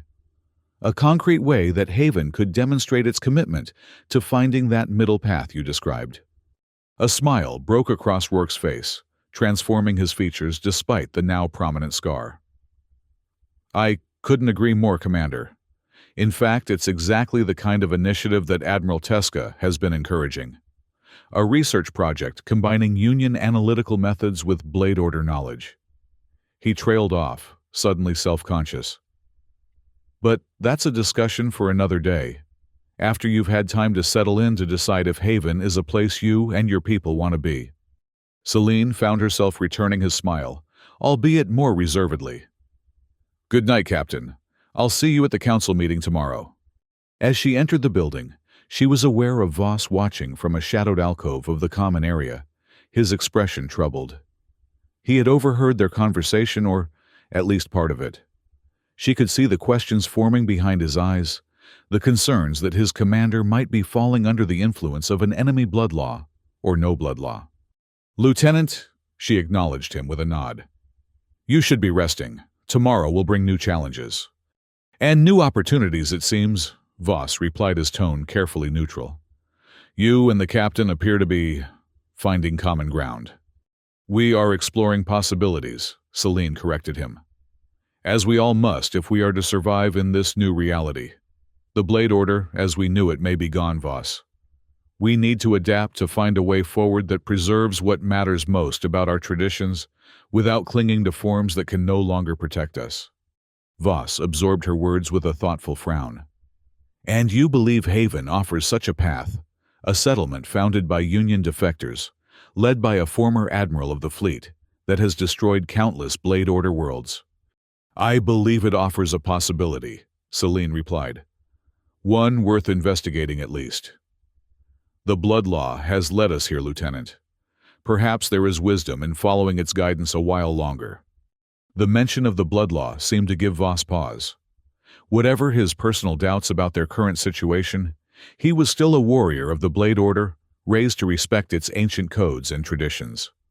If the Blood Law had created a bond between Celine and Captain Rourke, who was he to question its purpose? As you say, Commander, he conceded finally. We will explore the possibilities that Haven offers, but we will also remain vigilant.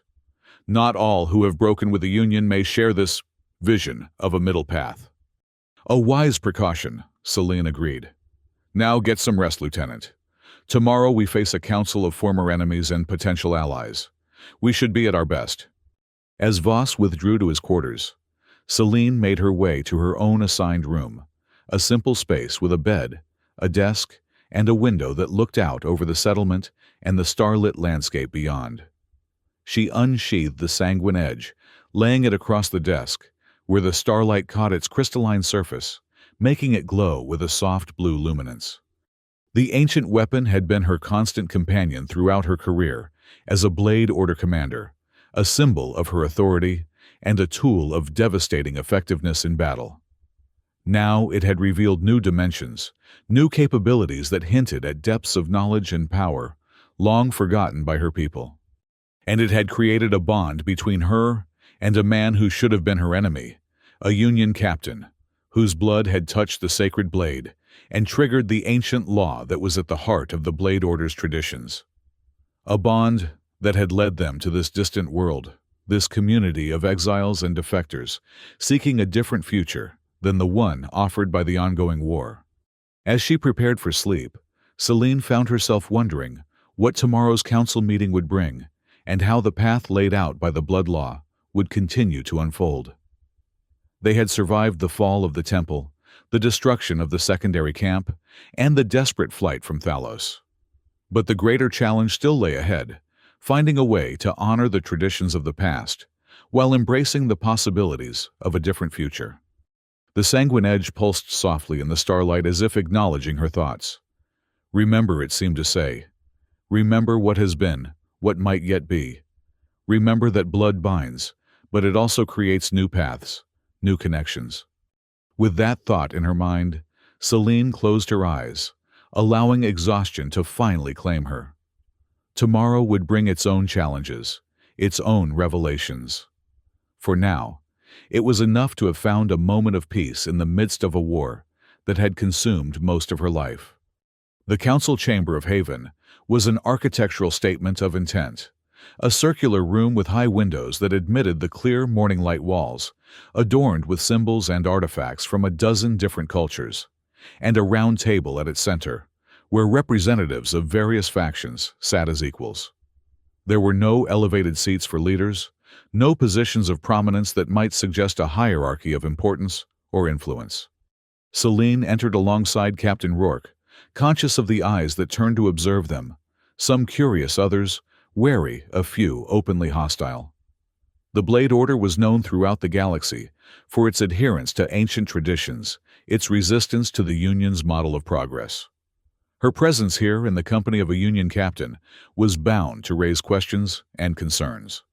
Admiral Teska stood as they approached, gesturing to two empty seats at the table. Commander Oris, Captain Rourke, thank you for joining us. We were just discussing the latest reports from the frontier worlds, including Thalos. Celine took her seat, noting the diverse assembly around the table. There were former Union officers like Teska and Rourke, recognizable by their bearing even without their uniforms. But there were also representatives of other factions.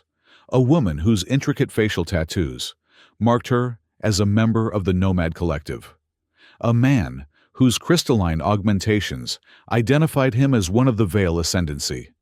Even a robed figure, whose features were hidden within the shadows of a deep hood, likely from one of the more reclusive mystic orders.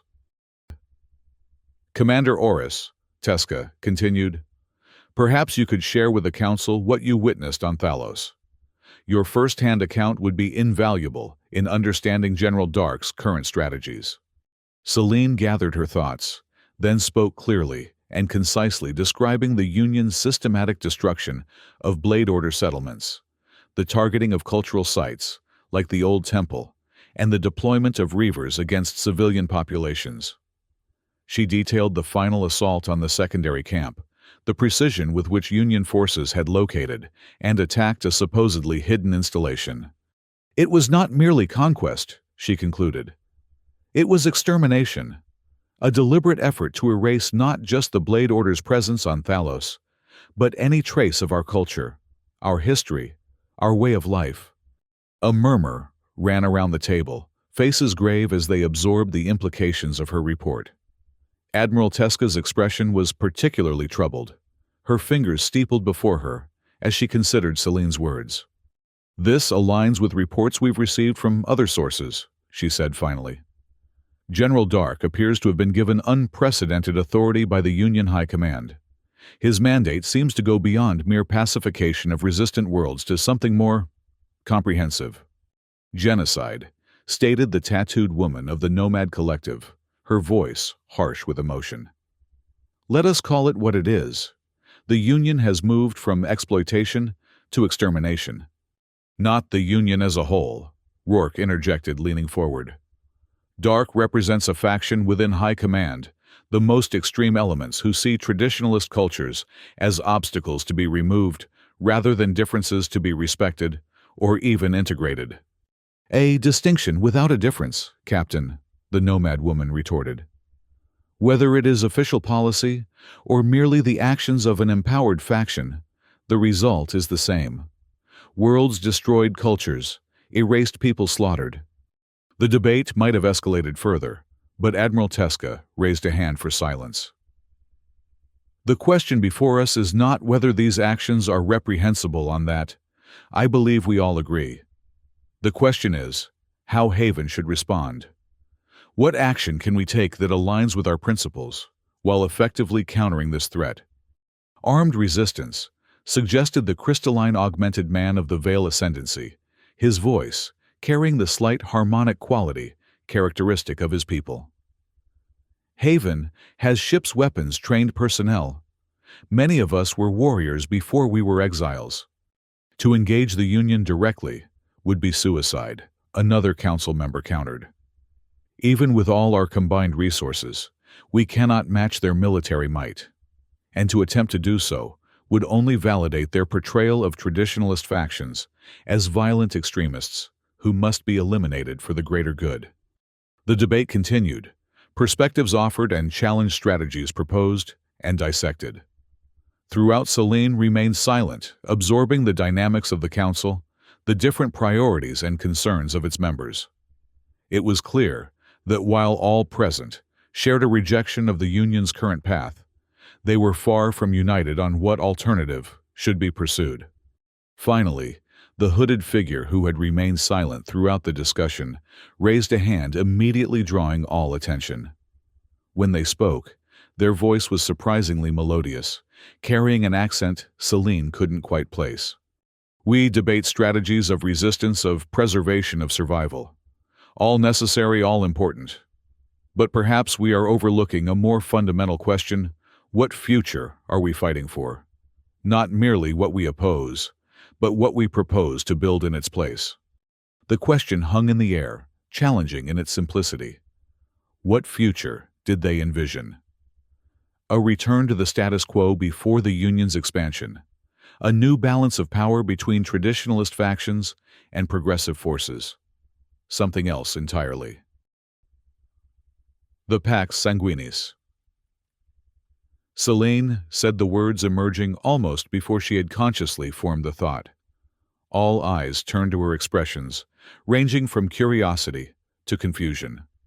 "The what?" Admiral Tesca asked.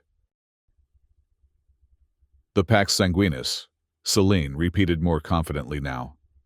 "The piece of blood. In the oldest traditions of the Blade Order, there are references to a time when blood spilled in conflict became the foundation for lasting peace.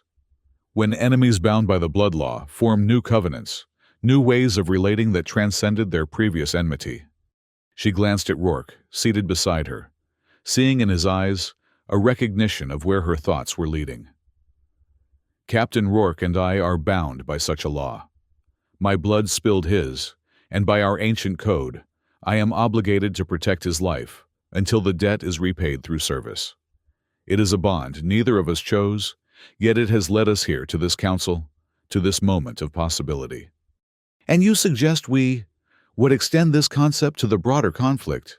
the nomad woman asked, skepticism evident in her tone. "I suggest we recognize that blood has already been spilled on both sides of this war. Worlds have been destroyed, cultures threatened with extinction, lives lost beyond counting. The debt exists whether acknowledged or not. The question is how it will be repaid." The hooded figure leaned forward slightly. "And how would you have it repaid, Commander Oris? What form would this Pax Sanguinis take in practice?" Selene considered the question carefully, aware that she was treading on sacred ground, interpreting ancient traditions in ways that might not align with orthodox understanding. Yet, the sanguine edge at her side seemed to pulse with approval, its subtle vibration a confirmation that she was on the right path. "A council," she said finally. "Like this one but expanded. Representatives of all factions. Union, Blade Order, Nomad Collective, Veil Ascendancy, all who have been touched by this conflict. A body dedicated to finding that middle path Captain Rourke spoke of, where progress does not require destruction, and tradition does not prevent beneficial change." "A noble vision," Admiral Tesca said, her expression thoughtful. "But how do we bring such a council into being? The Union High Command would never recognize such a body, and many traditionalist factions would be equally resistant." "We start here," Rourke suggested, building on Selene's concept. "With Haven as the foundation. We expand our network not just as a refuge for defectors and exiles, but as an alternative model of interaction between different cultures and ideologies. We demonstrate in practice what we propose in principle. And we share knowledge," Selene added, thinking of the sanguine edge and its hidden capabilities. "The Union has dismissed the technologies and wisdom of traditionalist cultures as primitive, superstitious. But as Captain Rourke and I discovered during our escape from Thalos, there are powers in these ancient traditions that might complement modern advances in unexpected ways." The council chamber fell silent as the members considered the proposal. It was ambitious, perhaps even utopian in its scope. But there was a compelling logic to it, a recognition that the current path of conflict was leading nowhere, but to more destruction, more loss, more worlds reduced to barren wastelands like Thalos. "A Pax Sanguinis," Admiral Tesca repeated, testing the concept. "A peace founded on the acknowledgement of blood spilled and debts incurred. It has a certain resonance." She looked around the table, gauging the reactions of the other council members. "This requires further discussion, more detailed planning. But as a direction, a guiding principle for Haven's next phase of development, there is merit in it." The meeting continued for several more hours, the initial concept refined and expanded. Practical considerations addressed, potential obstacles identified. Throughout, Selene found herself working in unexpected harmony with Captain Rourke, their different perspectives complementing rather than opposing each other. It was a tiny model of the larger vision they were proposing, Union and Blade Order collaborating, rather than conflicting, finding strength in their differences, rather than causes for war. By the time the council adjourned, a framework had begun to take shape, not a detailed blueprint, but a direction, a vision of what Haven might become, and how it might influence the broader conflict. The Pax Sanguinis would be developed further in subsequent meetings with input from additional representatives of factions not currently present at Haven. As Celine and Rourke left the council chamber together, she was aware of a subtle shift in the dynamics between them. The bond created by the blood law remained, but it was no longer the only connection they shared. They had become partners in a greater purpose, allies in a cause that transcended their original enmity.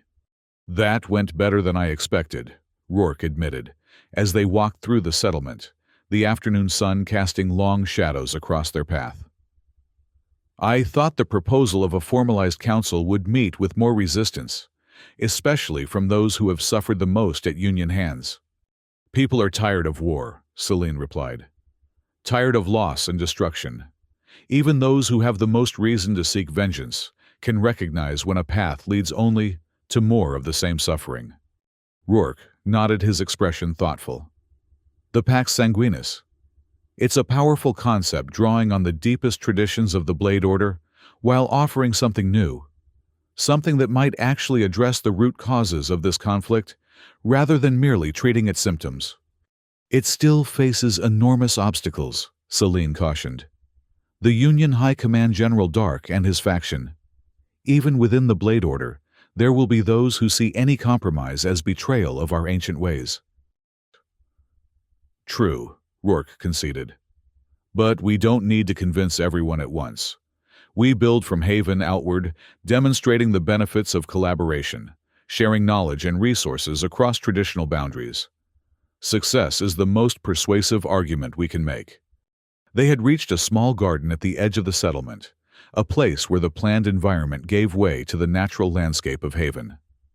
Someone had placed benches along a pathway that wound through transplanted flora from a dozen worlds, creating a peaceful retreat from the bustling activity of the main compound. Celine paused, taking a seat on one of the benches, and gesturing for Rourke to join her. From this vantage point, they could see both the settlement and the wild terrain beyond a visual representation of the balance Haven sought to achieve between civilization and nature progress and preservation. "I've been thinking about Elder Melis's words," she said, after a moment of companionable silence. "About the different forms the service required by the blood law might take. Protection, guidance, partnership in a common cause." Rourke met her gaze, understanding dawning in his ice-blue eyes. "You believe this, the Pax Sanguinis, our work with the Council, might be the service required to repay the debt?" "It seems fitting," Celine replied. "The blood spilled between us becomes the foundation for a broader peace. The wound becomes the source of healing. And when the debt is repaid, when the blood law no longer binds us," Rourke asked, his voice careful, neutral. Celine's hand went to the sanguine edge at her side, feeling its subtle vibration, its response to her thoughts and emotions. "Perhaps by then, we will have found other reasons to continue what we've begun. Other bonds that are chosen, rather than imposed by ancient law." The implication hung in the air between them, neither fully acknowledged nor dismissed. They had moved from enemies to reluctant allies, to partners in a shared vision. What might come next was still unwritten, a possibility, rather than a certainty. "I would like that," Rourke said finally, his expression open, vulnerable in a way she had never seen before. "To continue what we've begun regardless of whether the blood law requires it." Celine found herself smiling, a genuine expression that felt unfamiliar after so many years of war and loss. "As would I, Captain. As would I." The sun was setting over Haven, casting the settlement in golden light. In the distance, the first ships of the day's new arrivals were landing, more defectors, more exiles, more potential allies in the vision they had proposed to the Council. The seeds of the Pax Sanguinis were being planted, and though the path ahead was uncertain, fraught with challenges and potential setbacks, there was reason for hope. The sanguine edge pulsed at Celine's side, a reminder of the bond that had brought them to this point, a single drop of blood that had changed everything. And as she sat beside the man who should have been her enemy, watching the sun set on a world that might become the birthplace of a new covenant between long-divided factions. Selene allowed herself to believe that from the ashes of conflict, something new and better might indeed arise. It would not be easy. The habits of war were deeply ingrained, the wounds of past betrayals slow to heal. But they had taken the first steps on a different path, guided by an ancient law that had proven wiser than either of them could have imagined.